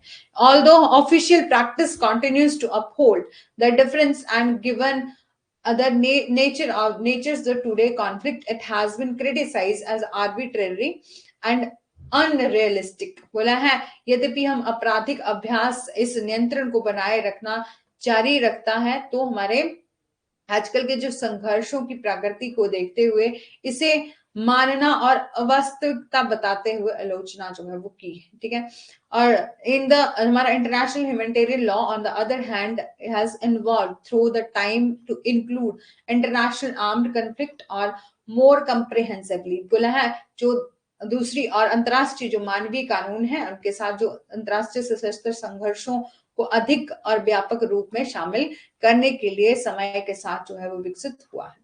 ठीक है, और जो हमारा इंटरनल टेंशंस और द डिस्टर्बेंस है सच एज आइसोलेटेड एक्ट हो गया या वायलेंस हो गया, are the not cover the international humanitarian law में। बोला है इसके अलावा जो हमारा इंटरनल टेंशंस और हमारा डिस्टर्बेंस, जो आंतरिक तनाव और गड़बड़ी जैसे कि हिंसा के अलग अलग कृत्य और हमारा अंतरराष्ट्रीय मानवीय कानून द्वारा जो है इसे कवर नहीं किया गया है। और एक बार विवाद शुरू हो जाने के बाद दोनों कानून दोनों पक्षों पर जो है समान रूप से लागू होगा। बोला है एक बार ये लॉ जो है वो लागू हो गया, वंस अ डिस्प्यूट यदि एक बार जो है वो डिस्प्यूट स्टार्ट हो गया, देन लॉ अप्लाई होता है इक्वली बोथ ऑफ पार्टी। ये ऐसा नहीं होगा कि ये हमारी अमेरिका कंट्री है और ये दूसरी जो है वो एक अदर कंट्री है, तो ऐसा नहीं होता कि ये ह्यूमैनिटेरियन लॉ जो है वो एक पर अप्लाई होगा, ये दोनों पर ही अप्लाई होगा। और होता कब है, आर्म्ड कन्फ्लिक्ट होने पर, मिलिट्री कन्फ्लिक्ट होने पर, मतलब ठीक है, जो भी हमारे युद्ध के समय जो मिलिट्री होगी जो इन्वॉल्व होगी हमारे आर्म्ड कन्फ्लिक्ट में, ठीक है, तो वहां पर ये अप्लाई होता है और इक्वली अप्लाई होता है बोथ जो भी बोथ पार्टी हैं जो कि जिनके बीच में डिस्प्यूट जो है वो स्टार्ट हुआ है। ठीक है, यहां तक हो गया है। द नेक्स्ट करते हैं इंटरनेशनल आर्म्ड कन्फ्लिक्ट क्या होता है। आर्म्ड कन्फ्लिक्ट इन्वॉल्व करता है at least two government are the non as a international armed conflict. ठीक है, कम से कम दो सरकारों के बीच एक जुड़े सशस्त्र संघर्षों को अंतरराष्ट्रीय संघर्ष के रूप में हम जानते हैं। ठीक है, और they are govern by the plenary of the restrictions include करता है those outlined in the 4 Geneva Convention as well as additional protocol first। ठीक है, बोला है वे सारे प्रतिबंध जो है वो द्वारा शासित होते हैं, जिनमें से 4 जेनेवा सम्मेलनों के साथ साथ एक अतिरिक्त हमारा प्रोटोकॉल फर्स्ट है उसमें उल्लेखित जो है वो किया गया। ऑन द अदर हैंड हम देखते हैं ऐसा लॉ जो अप्लाई होता है टू द वॉर, जो युद्ध के समय जो है अप्लाई हो बिटवीन द सॉवरेन नेशन और defined by the common article 2 sub clause 1 of the Geneva convention, जो कि कहां डिफाइन किया गया है, हमारा article 2 sub clause 1 of the Geneva convention में जो है वो डिफाइन किया गया है, और जो कि इंक्लूड करता है डायरेक्ट कॉन्फ्लिक्ट विद स्टेट, जिसमें कि जो राज्य के बीच प्रत्यक्ष जो संघर्ष है ऐसी स्थितियों में जिसमें एक विदेशी शक्ति जो है स्थानीय आंदोलन की सहायता के लिए किसी देश में सैनिक को प्रतिबद्ध करती है, और जेनेवा कन्वेंशन के सामान्य अनुच्छेद जैसे कि आर्टिकल 2 और सब क्लॉज 2 का एक आंशिक रूप और संपूर्ण कब्जा है। ठीक है, इंटरनेशनल आर्म्ड कन्फ्लिक्ट ये होता है। फिर बोला है एडिशनल प्रोटोकॉल फर्स्ट है जो कि warden the scope of the applicability to the armed conflict in which the people fight for their right to the self-discrimination against the colonial domains, foreign occupation और हमारा regime article first sub clause 4 of article additional protocol first बोला है। जो हमारा additional protocol first है सशस्त्र संघर्षों के लिए प्रायोजित के दायरों को व्यापक बनाता है, जिसमें लोग जो है वो औपनिवेशिक प्रभुत्व और विदेशी कब्जों और नस्लवादी जो शासन के खिलाफ जो आत्मनिर्णय के अपने अधिकार के लिए लड़ते हैं। ठीक है, बात करते हैं purpose and application of international humanitarian law कि क्या पर्पस है हमारे इंटरनेशनल ह्यूमैनिटेरियन लॉ का और कहां पर ये अप्लाई होता है। वह इंटरनेशनल ह्यूमैनिटेरियन लॉ एम क्या है इसका कि सेफ गार्ड करना किसको, पीपल्स को, प्रॉपर्टी को, और ऑब्जेक्ट क्या है affected by the armed conflict by the limiting the right of the parties to use the technique and the means of the warfare of the choice। बोला है अंतरराष्ट्रीय मानवता कानून जो कि IHL है, इसका उद्देश्य क्या है, पार्टियों जो भी पार्टीज हैं मतलब जिन भी पार्टीज के बीच में डिस्प्यूट हुआ है उनको क्या करना है, उनके अधिकारों को सीमित करके सशस्त्र संघर्षों से प्रभावित लोगों और संपत्ति के और वस्तुओं की रक्षा जो है वो करना है। ठीक है, ये लॉ जो है वो अप्लाई होता है to the armed conflict situations पर, और ये लॉ जो है वो अप्लाई होता है ऑल पार्टी जो इन्वॉल्व है इन डिस्प्यूट्स पर। ठीक है, जो भी पार्टीज इन्वॉल्व है इन डिस्प्यूट में उन पर जो है ये अप्लाई होता है, और ये जो लॉ है वो अप्लाई होता है आर्म्ड कन्फ्लिक्ट सिचुएशन में, जब आपको वॉर की स्थिति जो है वो पैदा होती है वहां पर ये अप्लाई होता है। और दिस लॉ ये जो लॉ है वो स्टैब्लिश करता है state obligation and responsibility of the two the respect, safe guard and fulfil the individual human right under their the control. जो यह कानून अपने नियंत्रण में व्यक्तियों के मानवाधिकारों को का सम्मान करने और उनकी रक्षा करने और उन्हें पूरा करने के लिए राज्य के दायित्वों और जिम्मेदारियों को स्थापित करता है। बोला ये लॉ जो है वो स्टैब्लिश करता है स्टेट की ऑब्लिगेशन को और रिस्पॉन्सिबिलिटी को कि वो रिस्पेक्ट करे, सेफ गार्ड करे और फुलफिल करे किसको, इंडिविजुअल के ह्यूमन राइट को अंडर द कंट्रोल। और ये जो लॉ है वो अलाउ करता है किसको, people and the group to sue the government and the specific actions and benefit. ठीक है, जो ये जो लॉ है वो हमारे लोगों के समूह को विशिष्ट कार्यों और लाभों के लिए सरकार पर मुकदमा करने की अनुमति जो है वो देता है। ठीक है, और ये जो लॉ है वो can be used at the time of the peace as well as the time of armed conflict. ये जो लॉ है वो आपका आर्म्ड कन्फ्लिक्ट मतलब जरूरी नहीं कि युद्ध के समय ही जो है वो लागू होता है, बोले ये जो लॉ है वो दोनों ही टाइम, चाहे आपका शांति वाला टाइम है मतलब पीस का टाइम है as time of the this law can be used at the time of peace, ठीक है, शांति, as well as a time of armed conflict, crisis और डिजास्टर। इन सभी समय मतलब इन इसमें के कोई भी टाइम हो सकता है, चाहे साथ साथ बोले संघर्ष के साथ साथ जो संकट होता है आपदा के साथ भी जो है वो किया जाता है। ठीक है, ये लॉ जो है वो अप्लाई होता है the statute as well as but it give the citizen some direct benefit. ठीक है, जिसमें ये बोला है उन राज्यों पर भी लागू होता है जो कि एक नागरिक को एक कुछ प्रत्यक्ष लाभ जो है वो देते हैं। ठीक है, internal displaced person are protected and assistant under the guidelines and recognised treaty. ठीक है,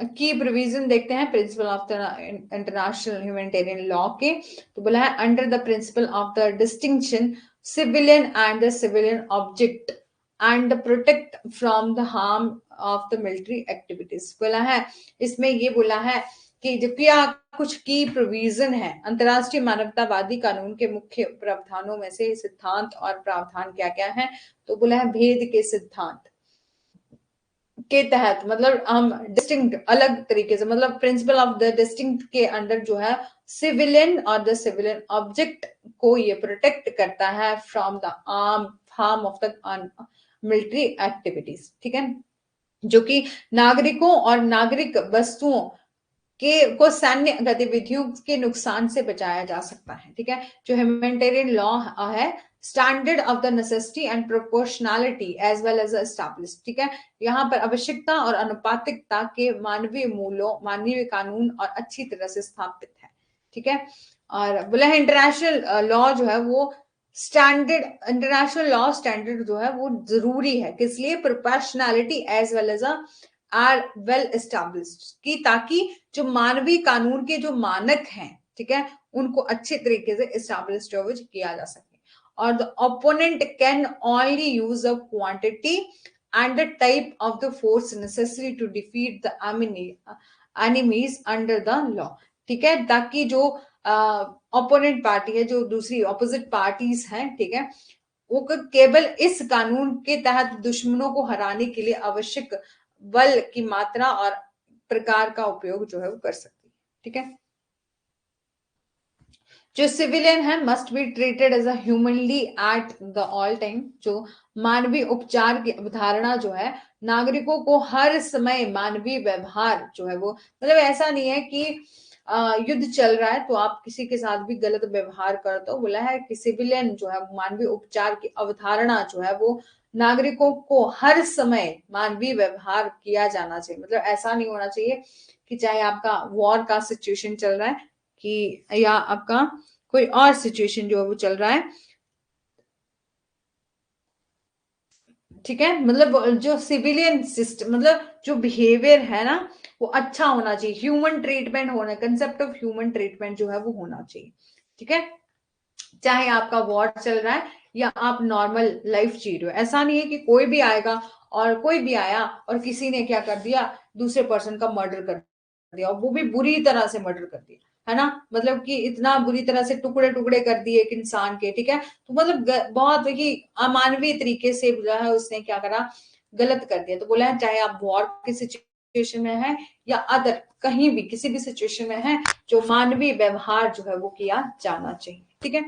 और जैसे कि बोला है according to the article 3 of the GC restrictions all forms of the violation violence against the life और द पर्सन, जो include करता है हार्श ट्रीटमेंट और टॉर्चर को।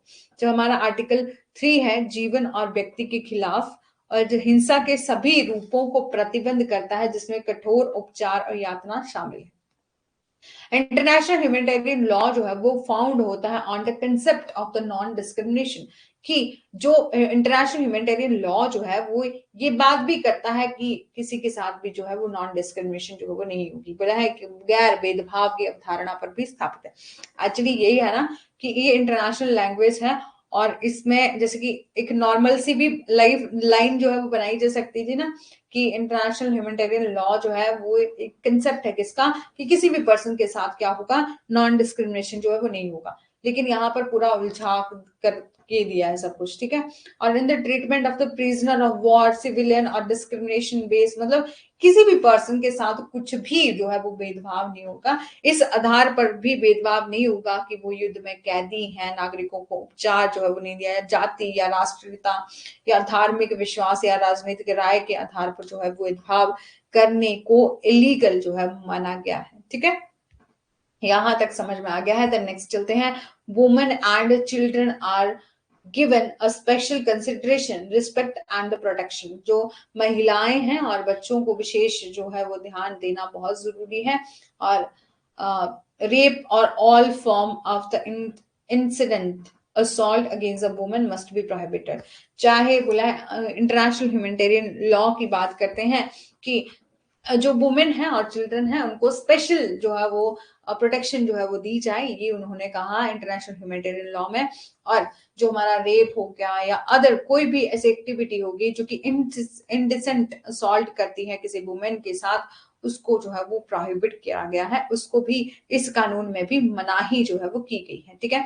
ये जो लॉ है वो रिक्वायर करता है occupying power of the guarantee that people in the occupied territory have access to the basic need such as the food, medicine and health supplies and services। ये law हमें ये भी बात करता है, ये भी गारंटी देता है कि जो भी शक्तियां हैं उन पर कब्जा करने की आवश्यकता है, जैसे कि कब्जे वाले क्षेत्र में लोगों को भोजन देना या दवा देना, स्थानीय जो स्वास्थ्य आपूर्ति और सेवाएं जैसी बुनियादी जो जरूरतें हैं उन तक जो है वो पहुंच हो सके, ठीक है। मतलब ऐसा नहीं है कि इंटरनेशनल, यदि आप किसी भी सिचुएशन में चाहे वॉर की सिचुएशन में यदि ऐसा हो कि जैसे वॉर भी खत्म हो गया या कुछ भी ऐसा हो गया, तो हर किसी को जो सिविलियन लोग हैं उनको भी क्या हो, प्रोवाइड किया जा सके, भोजन प्रोवाइड किया जा सके, मेडिसिन दी जा सके, हेल्थ सप्लाईज एंड सर्विसेज जो है वो दी जा सके।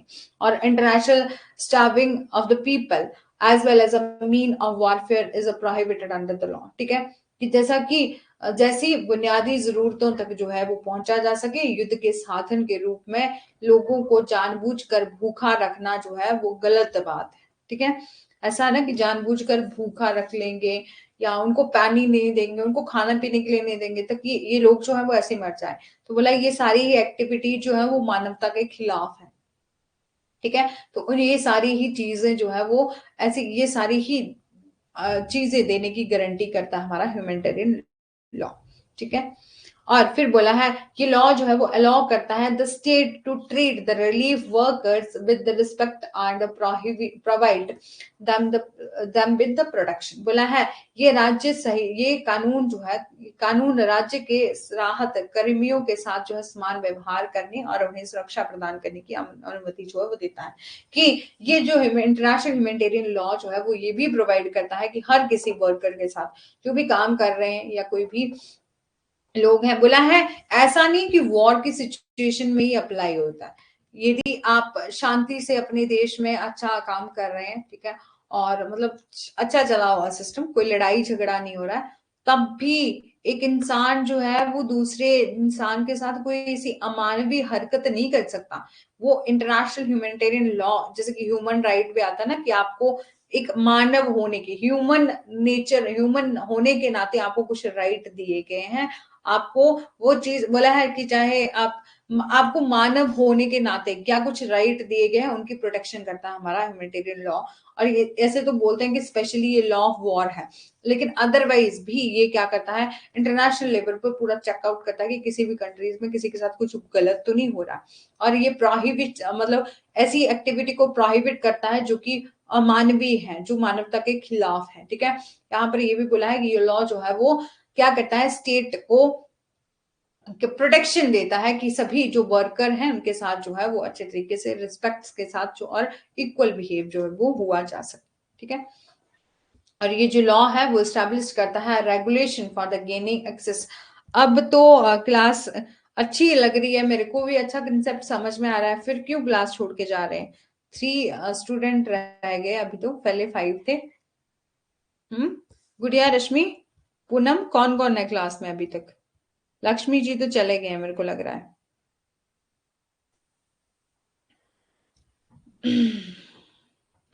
गुड़िया जी हैं। ठीक है, अब तो अच्छा कंसेप्ट आ रहा है, अब क्यों जा रहे हो? अब तो इजी है। ठीक है, जब कंफ्यूजन था तब तो सारे थे। ठीक है, कोई बात नहीं। बोला है ऐसा लॉ जो इस्टेब्लिश करता है रेगुलेशन। हाँ, कन्वर्सेशन, हाँ, कन्वेंशन को छोड़कर सब अच्छा। हाँ, कन्वेंशन को आपको ना बहुत डिटेल में मत जाइएगा, मैं यही तो बोल रही हूँ कि कन्वेंशन को बस एयर वाइज जो है वो याद कर लीजिएगा। ठीक है, थोड़ी बहुत जो भी हो जाए वो याद कर लीजिएगा, बाकी हम एमसीक्यू में डिस्कस कर लेंगे। ठीक है, और द लॉ, ऐसा कोई लॉ बोला है, ऐसा लॉ जो रेगुलेट करता है किसको, gaining access to affected community and delivering humanitarian assistance in the international armed situation. अब हमारे लॉ, हाँ, अब हमारे लॉ जैसा है। ठीक है, हाँ, हमारे लॉ जैसा इंटरनेशनल ह्यूमैनिटेरियन, हाँ, कि जैसे कि हम पढ़ते हैं ना, इक्वलिटी होनी चाहिए, किसी के साथ जो है वो गंदा व्यवहार नहीं होना चाहिए, दुर्व्यवहार नहीं होना चाहिए। तो यही है पूरा, मतलब ऐसा नहीं है कि कोई भी लॉ जो है वो टफ होता, बस ये है कि उसको बनाने का जो तरीका है ना, जैसे कि हमारी कन्वेंशंस हुई उनके उनसे थ्रू थ्रू मतलब करके उनको बनाया गया। तो ये सारा ही लॉ मतलब मेन यही है कि हर किसी को एक मानव होने के नाते आप, हर किसी को क्या मिले, वो सारी ही प्रोटेक्शन मिले, जो सारी ही राइट मिले, वो सारी ही बोला है, जैसे कि हमारी राइट है, राइट टू प्राइवेसी है, इक्वालिटी है, राइट टू उसको मतलब भोजन खाने का अधिकार है, मतलब सब कुछ एक ह्यूमन नेचर होने के नाते, जो जो ह्यूमन बीइंग होने के नाते जो है जो राइट मिले जाते हैं, वो सारे ही घुमा फिरा के आप देखेंगे कि जैसे कि हमारा राइट है, जैसे फंडामेंटल राइट में भी कुछ एक कंसेप्ट दिए गए ना, ह्यूमन लॉ में, ह्यूमन राइट में भी वही कंसेप्ट जो है वो दिए जाएंगे। और ह्यूमैनिटेरियन लॉ में भी यही कुछ है कि आपको क्या करना है, वॉर की सिचुएशन चल रही है तब भी आपको सिविलियन की प्रोटेक्शन करनी है, ठीक है, और किसी के साथ भी डिस्क्रिमिनेशन जो है वो नहीं करना है, ठीक है। चलो डिस्कस करते हैं।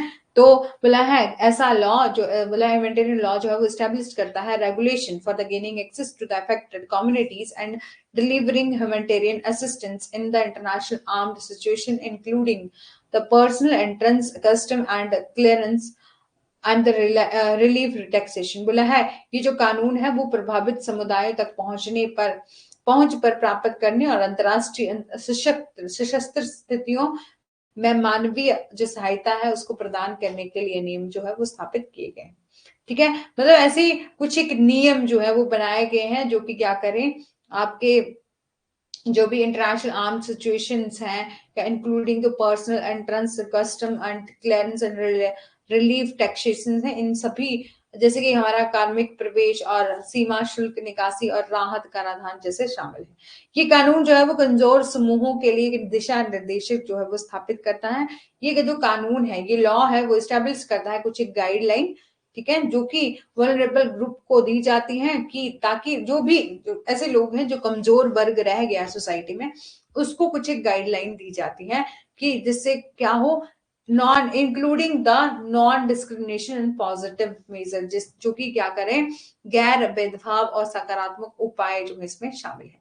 मतलब ये ऐसा लॉ है जो ऑल्सो प्रोटेक्ट करता है पॉलिटिकल राइट को, such as the right to life को, और the right to free from the torture and the right to move around freely, ठीक है, कि जिसमें ये बोला गया है कि ये जो ऐसा लॉ है वो प्रोटेक्ट करता है किसको, पॉलिटिकल राइट को, राइट टू लाइफ को, और right to free from the torture को, ठीक है, कि आपको आपके साथ कहीं भी जो है वो टॉर्चर नहीं होगा, आपको कोई भी जो है वो तंग नहीं करेगा, ठीक है, और स्वतंत्र रूप से घूमने का अधिकार जो है वो बताता है। और ये जो लॉ है वो सेफगार्ड करता है इकोनॉमिक सोशल राइट, ठीक है, ये जो लॉ है वो सेफगार्ड करता है economic social right such as a right of food, जैसे कि कुछ एक राइट दिए गए हैं, जैसे कि आपको भोजन का राइट है, आपको शेल्टर का राइट है, क्लोथ का राइट है, हेल्थ का, लाइवलीहुड का, और रिजनेबल इक्वलिटी ऑफ लाइफ का, ठीक है, ये सारे राइट जो है वो यहाँ पर दिए गए हैं। और there is no clear mention of the international relief in law, यहाँ पर अंतरराष्ट्रीय जो राहत को स्पष्ट उल्लेख नहीं किया गया है, ठीक है।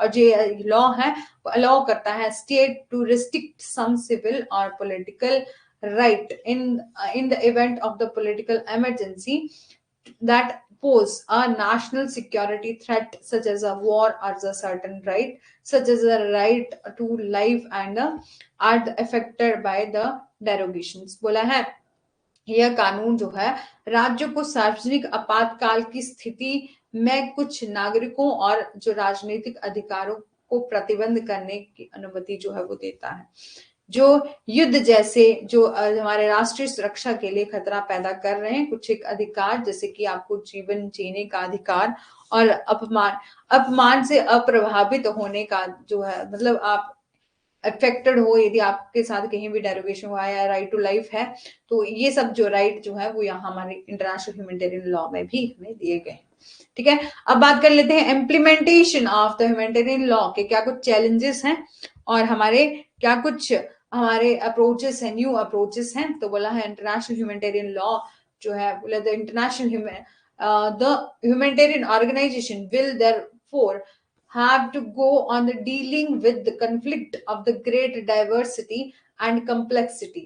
बोला है इसलिए मानवतावादी संगठनों को महान विविधता और जटिलता के संघर्षों से निपटना होगा, जिसमें कि संरचित जो हमारा सशस्त्र बल, और चाहे वे सरकारी हो या विपक्ष हो या अंतरराष्ट्रीय, विशेष रूप से संयुक्त राष्ट्र सैनिक हो, ठीक है, अव्यवस्थित बलों के साथ एक सह अस्तित्व होंगे जो नियंत्रण से बाहर हो सकते हैं या व्यक्तिगत जरूरतों की तत्काल संतुष्टि के अलावा जो है अन्य उद्देश्य जो है वो नहीं हो सकते, ठीक है। जो हमारा ह्यूमैनिटेरियन ऑर्गेनाइजेशन है वो डील करता है किससे, conflict with the great diversity और कम्प्लेक्सिबिलिटी से, कंप्लेक्सिटी से, और जो कि विच स्ट्रक्चर है आर्म्ड कॉन्फ्लिक्ट्स के लिए, and we the governmental opposition और इंटरनेशनल पर्टिकुलरली जो यूएन ट्रूप्स हैं और हमारे जो डिसऑर्गेनाइज फोर्सेस हैं और which may be out of the control है, ठीक है, मतलब ऐसी सिचुएशन जो हमारे आउट ऑफ द कंट्रोल है हो and have no other objective, और इसका कोई अदर ऑब्जेक्ट नहीं है, immediate satisfaction of the individual needs का, ठीक है।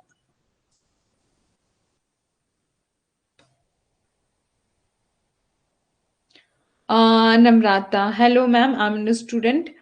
ओ ठीक है, actually hello, welcome to filler form basic information about a class, ठीक है, ठीक है।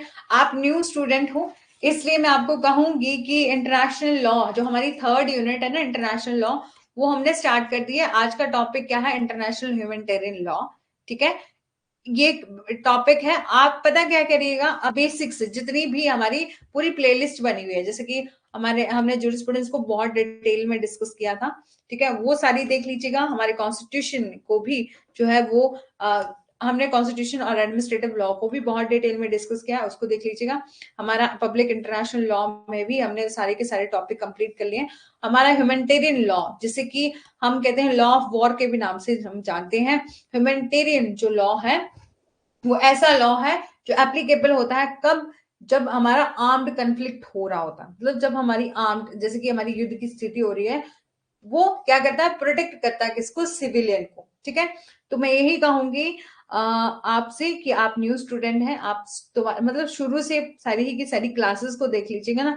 जो जो स्टूडेंट जो है वो डेली अटेंड करते हैं ना क्लासेस को, उनको कोई दिक्कत जो है वो नहीं आए। हाँ, कुछ एक होता है, जैसे हमारा ह्यूमैनिटेरियन लॉ का कंसेप्ट जो है वो थोड़ा सा टेक्निकल है, ठीक है। तो कुछ एक टॉपिक यदि टफ भी होते हैं तो वो सभी के लिए वो इसलिए होते हैं क्योंकि हमें वो पर्टिकुलर याद रखने की जरूरत होती है, उसको कहानी की तरह नहीं पढ़ सकते ना, ठीक है। लेकिन मैं आपको यही कहूंगी कि सजेशन दूंगी कि आप जो यदि इंटरनेशनल लॉ को भी पढ़ रहे हैं तो शुरू से पूरा पढ़ लीजिएगा, ठीक है। और ये हमारा, इसमें हमने कुछ की पॉइंट्स भी देखे देखे थे, ठीक है।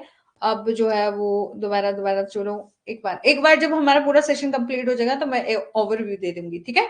हाँ, ठीक है। बोला है कि हम क्या देख रहे थे, एक minute. Implementation of the international humanitarian law की, इंटरनेशनल ह्यूमैनिटेरियन लॉ की जो भी इम्प्लीमेंटेशन है उसके सामने क्या कुछ चैलेंजेस हैं और क्या कुछ न्यू अप्रोचेस हैं, ठीक है।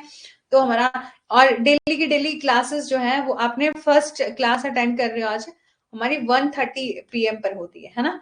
वो डेली की डेली 1:30 PM पर होती है, लेकिन कभी भी ऐसा हो कि कहीं कोई हैपनिंग हो या कुछ ऐसा जरूरी काम आ जाए, उसकी वजह से हम अपनी क्लास को जो है वो चेंज कर सकते हैं, अदरवाइज जो है वो डेली की डेली 1:30 पर ही होती है, ठीक है। इसलिए आप ज्वाइन हो जाइए करें, क्योंकि हम कल से कर रहे हैं हमारी fourth unit law of crime, ठीक है। बोला है तो first question, validity of the principle underlying the international humanitarian law, जो अंतरराष्ट्रीय मानवीय जो हमारा कानून के अंतर्गत जो सिद्धांतों की वैधता है, उस पर ये सवाल किया है कि जो हमारा फर्स्ट क्वेश्चन जो है वो अराइज होता है, whether the underlying principle of the international humanitarian law and the emergency humanitarian acting are still relevant today. बोला है सबसे पहले हम ये जानते हैं कि हमारा जो अंतरराष्ट्रीय मानवीय कानून है और आपातकालीन मानवीय कार्यवाही के अंतर्निहित सिद्धांत आज भी जो है वो प्रासंगिक है, जैसे कि हमारे इसके जो एन एग्जामिनेशन ऑफ 3 प्रिंसिपल है, इसको एग्जामिन करने के लिए हमारे 3 प्रिंसिपल हैं, क्या क्या है? जो हमारी राय में है मानवीय जो अंतरराष्ट्रीय मानवीय कानून की नींव है, जिन्हें सशस्त्र संघर्षों पर आपातकालीन मानवीय कार्यवाही का मार्गदर्शन जो है वो करना चाहिए। मतलब ऐसा बोला कि जब भी हमारी आर्म्ड की सिचुएशन, मतलब वॉर की सिचुएशन हो, तब बोला है कुछ एक इमरजेंसी वाली सिचुएशन होती है, वहां पर क्या करना चाहिए? मानवीय कार्यवाही पर काम करना चाहिए, कि ऐसा हम वॉर की सिचुएशन भी हो रही है तब भी हम ऐसी कोई एक्टिविटी ना करें जो कि ह्यूमैनिटी के खिलाफ हो, ह्यूमैनिटेरियन लॉ के खिलाफ हो, ठीक है। और which must be guide an emergency humanitarian action in the armed conflict, namely as a principle of the humanity, impartiality और the neutrality, ठीक है। ये हमें ये बताता है, अर्थात जो बोले हैं इमरजेंसी ह्यूमैनिटेरियन एक्शंस हैं और आर्म्ड कन्फ्लिक्ट है, जैसे कि हमारे namely as a principle of humanity है, जो हमारा मानवता, निष्पक्षता और तटस्थता जो के सिद्धांत जो है वो हमें ये बताते हैं, ये इस क्वेश्चन का आंसर देते हैं कि क्या वैलिडिटी ऑफ द प्रिंसिपल है, ठीक है, कि अंतरराष्ट्रीय मानवीय कानून के जो सिद्धांत हैं उनकी वैधता है या नहीं है, ठीक है। तो बोला है कि जब भी हमारी वॉर की सिचुएशन हुआ होगी तो आपको सिर्फ और सिर्फ एक चीज याद रखनी है कि ह्यूमैनिटेरियन मतलब ऐसा कोई एक्टिविटी नहीं करेंगे, मतलब ऐसा ही नहीं होगा कि जैसे कि मैंने पहले भी एग्जांपल दिया था कि एक एक कंट्री है, दूसरी एक कंट्री है, ठीक है, तो यहाँ पर इन दोनों कंट्रीज के बीच में क्या हो रहा है, कॉन्फ्लिक्ट चल रहा है, डिस्प्यूट हो रहा है। तो ऐसा नहीं कि बीच में से एक नदी जाती है जिसमें से सारी इस कंट्री के सारे लोग पानी पीते हैं तो आप यहाँ पर क्या कर दोगे, जहर मिला दोगे।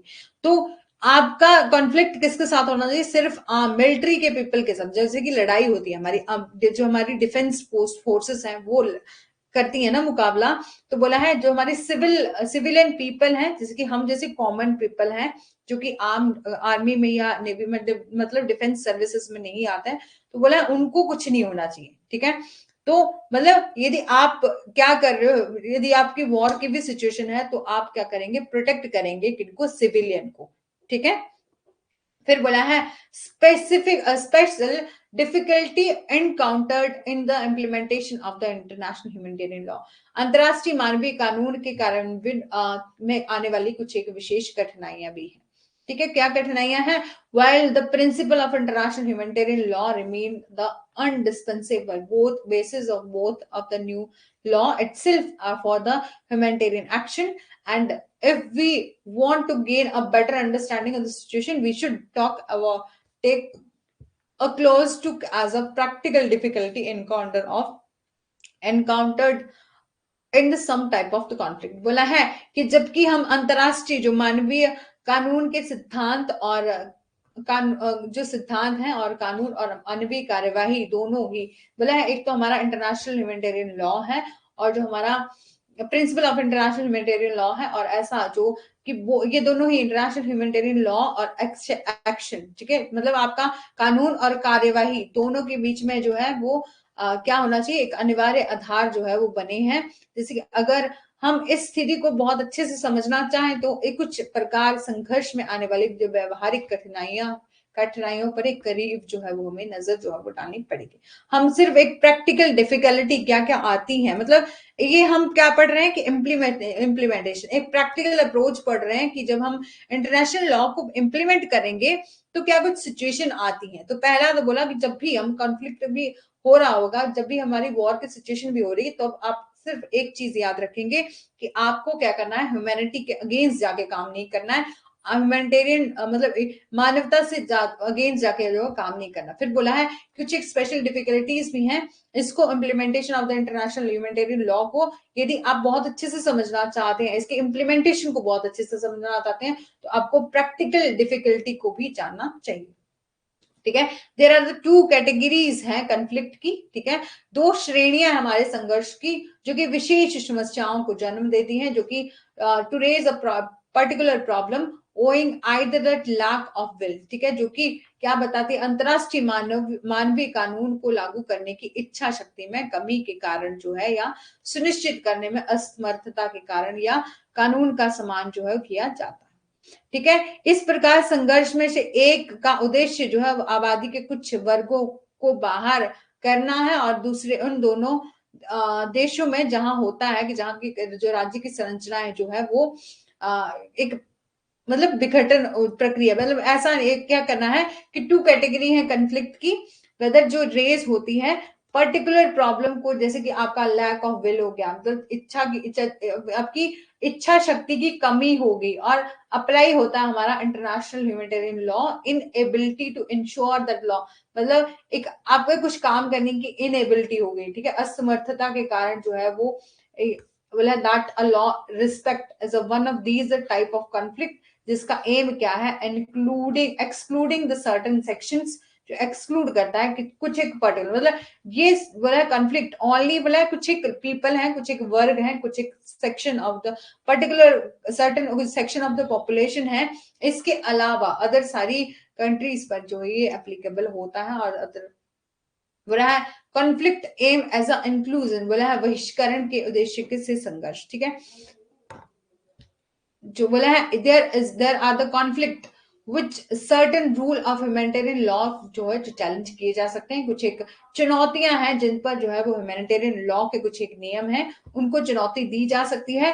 वेयर द रियल प्रॉब्लम क्या है, is not ability but the willingness to apply of those rule, बोला है जहां पर वास्तविकता की समस्या क्या है, क्षमता नहीं है, मतलब रियल प्रॉब्लम क्या है, एबिलिटी नहीं है, नॉट एबिलिटी बट विलिंगनेस, कि ऐसा नहीं है, मतलब होता है ना कि किसी एक पर्सन की क्या एबिलिटी है, कि मेरे में क्या एबिलिटी है कि मैं वो काम कर सकती हूँ, या मेरे में क्या एबिलिटी है कि मैं वो काम कर सकती हूँ तो बट मैं करना नहीं चाहती, बोला है ये एबिलिटी पर कार्य करने की काम, मतलब काम वास्तविकता में जो उसकी क्षमता पर नहीं है, बल्कि ये उन नियमों को लागू करने की इच्छा पर जो है वो निर्भर करती है। एक एग्जाम्पल है, one of the example is a practice of the ethnic cleansing, ठीक है, जहां पर जो हमारी जातीय सफाया की एक प्रथा है, एक प्रथा होगी, ठीक है, और जिसका भी उद्देश्य क्या है, आबादी के कुछ वर्गों को बलपूर्ण जो है स्थापित करना या यहाँ तक कि उन्हें समाप्त करना भी है। और इस प्रकार के संघर्ष में चाहे प्रचार है, चाहे भय है, या हिंसा घृणा जैसे को बढ़ावा और जो इस प्रकार की गति को पैदा करता है, ठीक है, बोला है कि कुछ एग्जाम्पल है जो हमारा एथनिक क्लीनिंजिंग है, ठीक है, विच इज जिसका एम क्या है कि डिस्प्लेसिंग सेक्शंस ऑफ पॉपुलेशन, जो भी डिस्प्लेसिंग सेक्शन है पॉपुलेशन का, जैसे कि बाय फोर्स हो गया या even extermination of them, this is type वाला in this type of conflict है, जैसे कि हमारा मॉन्टिंग्स और हमारा फियर हो गया और हमारा वायलेंस हो गया, या हेटेड मतलब घृणा की स्थिति हो गई, नफरत की भावना हो गई, जैसे कि start as a reinforcing group of the identity, ठीक है, at the expense of the national identity and the rule out any impossibility and cohabitations with other groups, ठीक है, कि यहाँ पर बोला है कंफ्लिक्ट, कुछ एक कंफ्लिक्ट है जिसका एम मतलब जो भी बहिष्करण के उद्देश्यों में संघर्ष की कुछ ऐसा नहीं है, बोला ये बताता है कि यदि आपका युद्ध जो है वो चल ही रहा है, ठीक है, तो कुछ एक कन्फ्लिक्ट है जो कि certain rules of the humanitarian law से जो है वो चैलेंज किया जा सकता है। रियल प्रॉब्लम क्या है, ये बताता है कि कुछ एक लोग जो होते हैं जो वास्तविक समस्या क्या है, जो क्षमता नहीं बल्कि उन नियमों को लागू करने की इच्छा को बताता है, ठीक है। फिर बात करते हैं armed conflict with countries where the state structure has been broken, जहां पर उन देशों की संघर्ष जो सशस्त्र संघर्ष है जहां पर संरचनाएं जो है वो टूट गई हैं, मतलब ऐसा आर्म्ड कन्फ्लिक्ट हो रहा है कंट्रीज में जहां पर where the state structure has been broken, जिसका कि अपना स्टेट का जो पूरा स्ट्रक्चर है वही ब्रोकन जो है वो हो चुका है, ठीक है। इतना ज्यादा इंपॉर्टेंट नहीं है, सिर्फ हेडिंग भी बताती हूँ, इसके बाद बारे में बताती हूँ, और पूरा का पूरा जो है वो एक ओवरव्यू जो शुरू से मैं आपको जो है वो बेसिक चीजें जो है वो बता देती हूँ, फिर हो जाएगा हमारा, ठीक है। डज हमारा international humanitarian law need to revise, बोला है क्या हमारे अंतरराष्ट्रीय मानवीय कानून को संशोधित करने की आवश्यकता है, बोला देयर इज अ नीड, हमें जरूरत है किसकी, कि फर्दर रिवाइज किया जाए किसको, general adaptation of the humanitarian law को, that would be a rather hastily conclusion, बोला है तो हमारा एक निष्कर्ष निकलता है जिसमें कि कोई संदेह नहीं है कि practical application of international humanitarian law in armed conflict has रिवेल in certain problem, बोला है जब हम प्रैक्टिकल, ये हम बात कर रहे हैं जो हमारे ये क्वेश्चन में भी है कि जो इम्प्लीमेंटेशन है मतलब लागू है किस तरीके से किया जाएगा इंटरनेशनल ह्यूमैनिटेरियन लॉ, और उसके सामने क्या है स्थितियां हैं, क्या कुछ चैलेंजेस हैं, तो बोला है कि इंटरनेशनल ह्यूमैनिटेरियन लॉ जो है वो इसे संशोधन करने की जरूरत है, क्या इसे नीड है रिवाइज करने की, ठीक है, तो बोला इस बात में कोई संदेह नहीं है, there is no doubt that the practical application of international humanitarian law in the armed conflict has revealed the certain problem which merit examination or the clarification in areas such as a repetition of the prisoner of war or definition and of the holistic and the protective problem, बोला है emblem, बोला है इसमें कोई संदेह नहीं है, जो सशस्त्र संघर्षों में जो अंतरराष्ट्रीय मानवीय कानून के व्यवहारिक अनुप्रयोग में से कुछ समस्याओं का जो है वो खुलासा, मतलब जब हम प्रैक्टिकल एप्लीकेशन की बात करते हैं तो बोला है बहुत ही ज्यादा प्रॉब्लम्स जो है वो हमें सामने आती हैं, जैसे कि जो कि युद्ध में कैदियों के परिवर्तन का नियम है, या तो हमारा शत्रुता के अंत की परिभाषा है, या हमारा सुरक्षात्मक जो प्रतीक है, जैसे कि अन्य क्षेत्रों में हम परीक्षा और स्पष्टीकरण करने की योग्य है। मतलब जब हम इंटरनेशनल लॉ को पढ़ेंगे, बोला है उसमें जो वाला इंटरनेशनल ह्यूमैनिटेरियन लॉ है इसको जरूरत है क्या करने की, रिवाइज करने की। ठीक है, फिर बोला है can preventive actions to take avert large scale violation of the international humanitarian law, क्या हमारे अंतरराष्ट्रीय मानवीय कानून के एक बड़े पैमाने पर उल्लंघन करने से रोकने के लिए निर्वाहक कार्यवाही जो है वो की जा सकती है। तो बोला है the difficulty of a worker in area to the prevention action should lead to those embarking on the such course of the resist of the two pernicious tendencies। बोला है जो हमारे निवारक कार्यवाही है, ठीक है, मतलब जो भी निवारक कार्यवाही के क्षेत्र में काम करने की कठिनाई को इस तरह से पाठ्यक्रम पर जाने के लिए दो घातक प्रवृत्तियां हैं जो कि विरोध करने के लिए प्रेरित करना चाहिए। पहला तो ये है पराजयवाद, डिफीटिज्म, ठीक है, डिफीटिज्म की पराजयवाद, और दूसरा है डिफीट कर दिया जैसे, ठीक है, which tend to the denigrate a task those most visible expect at the limit of the failures। ठीक है, बोला है कुछ एक जैसे कि सबसे अधिक दिखाई देने वाला सबसे बड़ा पहलू जिसकी सीमाएं और विफलता है, जो हमारा नरसंहार है, और हमारा जिसकी जैनिज्म हो गया, या हमारा रेप जैसा हो गया, जैसे ऐसी एक्टिविटी हो हर अखबार की सुर्खियों में बनते रहते हैं, लेकिन आज जिन लोगों से बचा गया है उन पर ध्यान नहीं दिया जाता। ठीक है, क्योंकि ये निवारक कार्य जो है वास्तविक परिणाम के बारे में जो हमें कभी भी निश्चितता जो है वो नहीं देता है।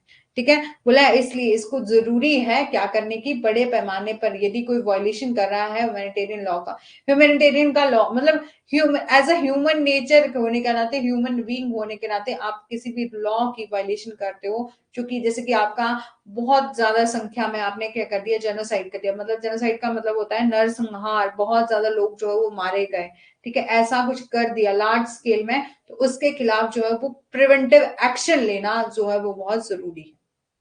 ठीक है, और repression of the violence repression of the violation of the international humanitarian law.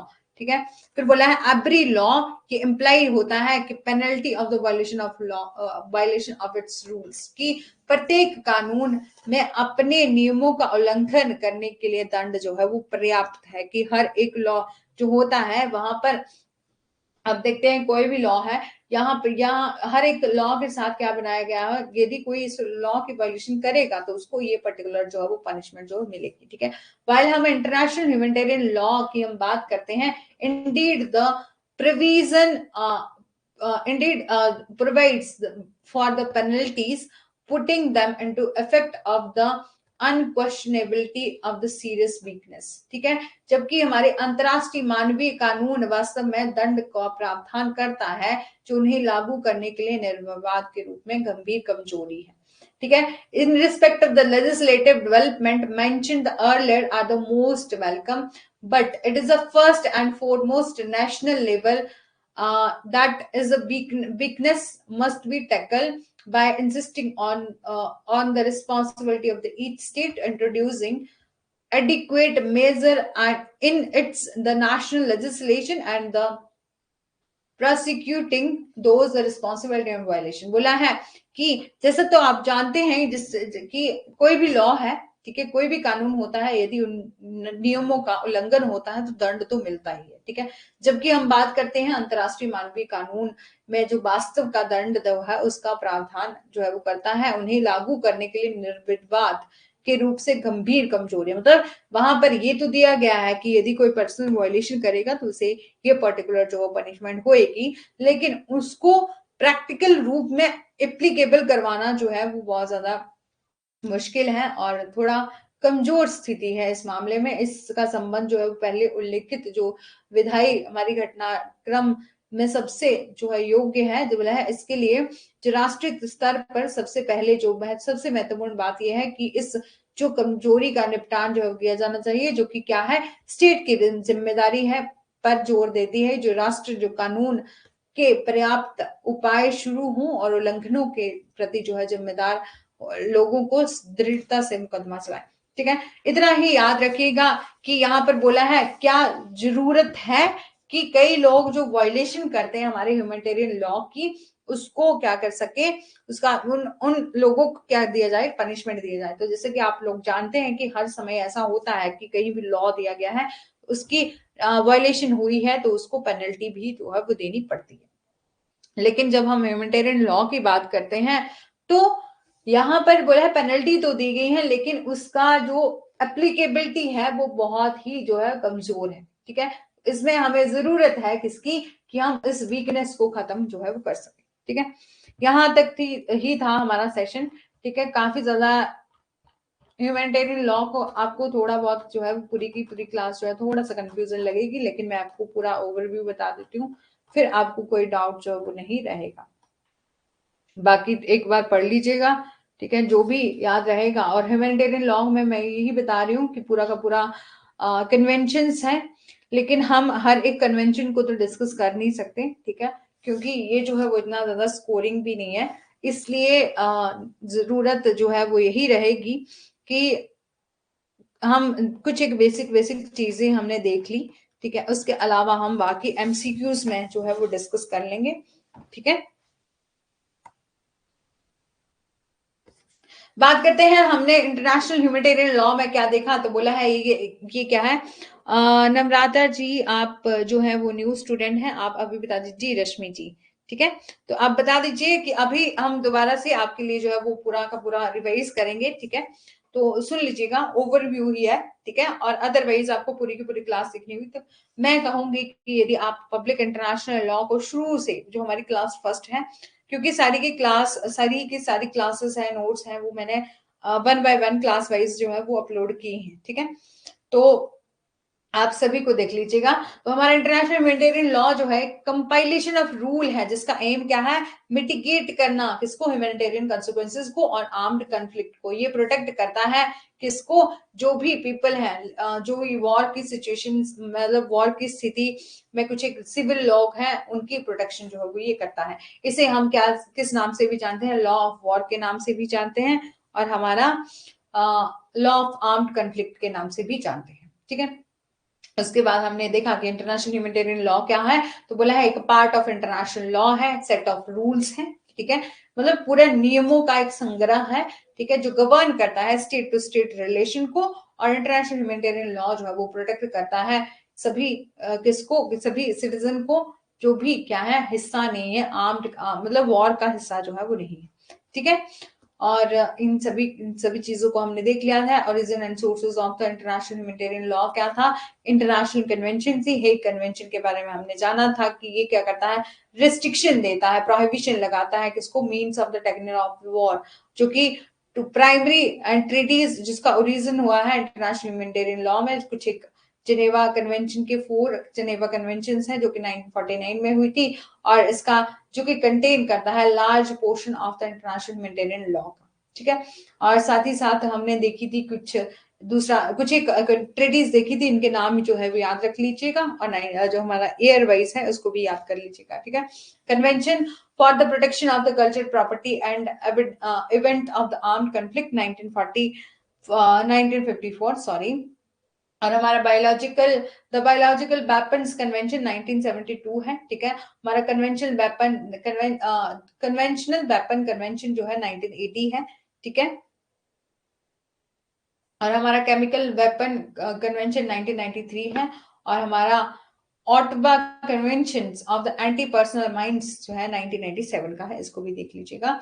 ठीक है, और हमारा ये सब हमने देख लिया है। ठीक है, बात करते हैं हमारे नेक्स्ट सोर्स की। तो इंटरनेशनल कस्टम जो है वो सोर्स है। ठीक है, जहां पर एक कमेटी थी, international committee of the red cross, on the international law, customary law को ये बोला था कि मेजॉरिटी ऑफ द ट्रीटी में हम देखते हैं कि मेजॉरिटी ऑफ द ट्रीटीज हैं या कन्वेंशंस हैं जो होती हैं किस पर, मेजॉरिटी लॉ पर जो है वो सॉरी इंटरनेशनल कस्टम के ऊपर जो है बेस करती है। और कुछ एक general principle of law source है और decision of the end teaching जो है वो ये सोर्स है। की सोर्सेज क्या है, हेग कन्वेंशंस और जो हमारी जेनेवा कन्वेंशन और एडिशनल प्रोटोकॉल है, ठीक है, जिसको कि हमने जाना था कि जज कॉजेस का क्या मतलब होता है, such as a prohibition against the genocide और द टॉर्चर। जहां पर बोला था कि जज कॉजेस का क्या मतलब होता है कि प्रोहिबिट करना है, मनाही करना, जो भी जेनोसाइड नरसंहार हो रहा है और टॉर्चर के अगेंस्ट जो है वो इसको प्रोहिबिट करना है, ठीक है। और फिर बोला है aim of the international humanitarian law क्या है, कि क्या करना, प्रोटेक्शन देना और असिस्टेंस देना किसको, offered those who are affected by the conflict, जो भी पर्सन जो है इफेक्टेड है, कन्फ्लिक्ट में है, ठीक है, वॉर की सिचुएशन में है, उनको क्या करना है, प्रोटेक्शन देना और रेजिस्टेंस देना है। और फिर बोलता है वॉरफेयर टेक्निक और द मीन्स को भी रेगुलेट जो है वो करना है, ठीक है। फिर बात करते हैं when does the humanitarian law will apply, बोला है ये कब जो अप्लाई होता है ह्यूमैनिटेरियन लॉ, तो बोला है जब हमारी स्थिति होती है, कौन सी ऐसी सिचुएशन, मिलिट्री कॉन्फ्लिक्ट की सिचुएशन होती है, ठीक है, तो वहां पर हमारा ह्यूमैनिटेरियन लॉ जो है वो अप्लाई होता है। बात करते हैं कि हमारा पर्पस क्या है, purpose and application of humanitarian law क्या है, बोला है ये जो लॉ है अप्लाई होता है आर्म्ड कन्फ्लिक्ट पर और ऑल सिचुएशन, ऑल पार्टी जो कि इन्वॉल्व है किसमें, डिस्प्यूट में, ठीक है। इसको बहुत अच्छे से जो है देख लीजिएगा। साथ ही साथ जो है ये जो न्यू स्टूडेंट हैं आप हैं क्लास में या चले गए हैं, ठीक है। और उसके बाद हमने देखा कि कुछ एक इम्प्लीमेंटेशन की क्या कुछ चैलेंज है कि हमने यदि ह्यूमैनिटेरियन लॉ की जो वो इम्प्लीमेंटेशन करनी हो तो क्या कुछ उसके सामने क्या चुनौतियां आती हैं और क्या न्यू अप्रोचेस हैं, ठीक है। तो बोला है international humanitarian law will therefore the go of the dealing of conflict. आप जानते हैं कि जो हमारा इंटरनेशनल ह्यूमैनिटेरियन लॉ है ये बात करता है जब हमारा कन्फ्लिक्ट की सिचुएशन होती है ग्रेट डाइवर्सिटी एंड कम्प्लेक्सिटी की विद द आर्म्ड फोर्सेस में और द गवर्नमेंट एंड ऑपोजिशंस और इंटरनेशनल पर्टिकुलरली हमारा यूएन प्रॉप्स है, ठीक है। और हमारे और उसके बाद हमने देखा कि वैलिडिटी ऑफ प्रिंसिपल है of the underlying international humanitarian law, humanitarian law के कुछ एक मानवीय जो है जो सिद्धांत है उनकी वैधता है, ठीक है। फिर बोला है कि जो स्पेशल डिफिकल्टीज है encounter and implementation of humanitarian law, ठीक है। कुछ एक बेसिक प्रिंसिपल है ह्यूमैनिटेरियन लॉ का जो कि क्या है, बोथ हमें बताते हैं कि ह्यूमैनिटेरियन एक्शंस और उनके प्रिंसिपल के बारे में कि किस तरीके से हमारे ह्यूमैनिटेरियन लॉ में प्रिंसिपल दिए जाते हैं और किस तरीके से उसका इम्प्लीमेंटेशन जो है वो हो रहा है। साथ ही साथ बोला है कॉन्फ्लिक्ट जिसका एम है एक्सक्लूजन को, ठीक है, और armed conflict of the countries और द स्टेट स्ट्रक्चर जो है हैव बीन ब्रॉट डाउन, कि जिसमें कि उन देशों में सशक्त जो संघर्ष है जहां राज्य की संरचनाएं जो टूट गई हैं, बोला है। फिर बोला है कि जो इंटरनेशनल लॉ है उसको नीड है क्या, रिवाइज करने की। बोला है कि यहाँ पर ऐसा है कि जो हमारा इंटरनेशनल लॉ है, इंटरनेशनल ह्यूमैनिटेरियन लॉ है, इंटरनेशनल ह्यूमैनिटेरियन लॉ अलग चीज है और इंटरनेशनल लॉ जो है वो अलग चीज है, ठीक है। हमने जो अभी तक डिस्कस किया है वो इंटरनेशनल हमारा पब्लिक इंटरनेशनल लॉ है और जो ये हम आज डिस्कस कर रहे हैं वो इंटरनेशनल ह्यूमैनिटेरियन लॉ है, ठीक है। इतना डिफरेंस याद रखिएगा, ठीक है।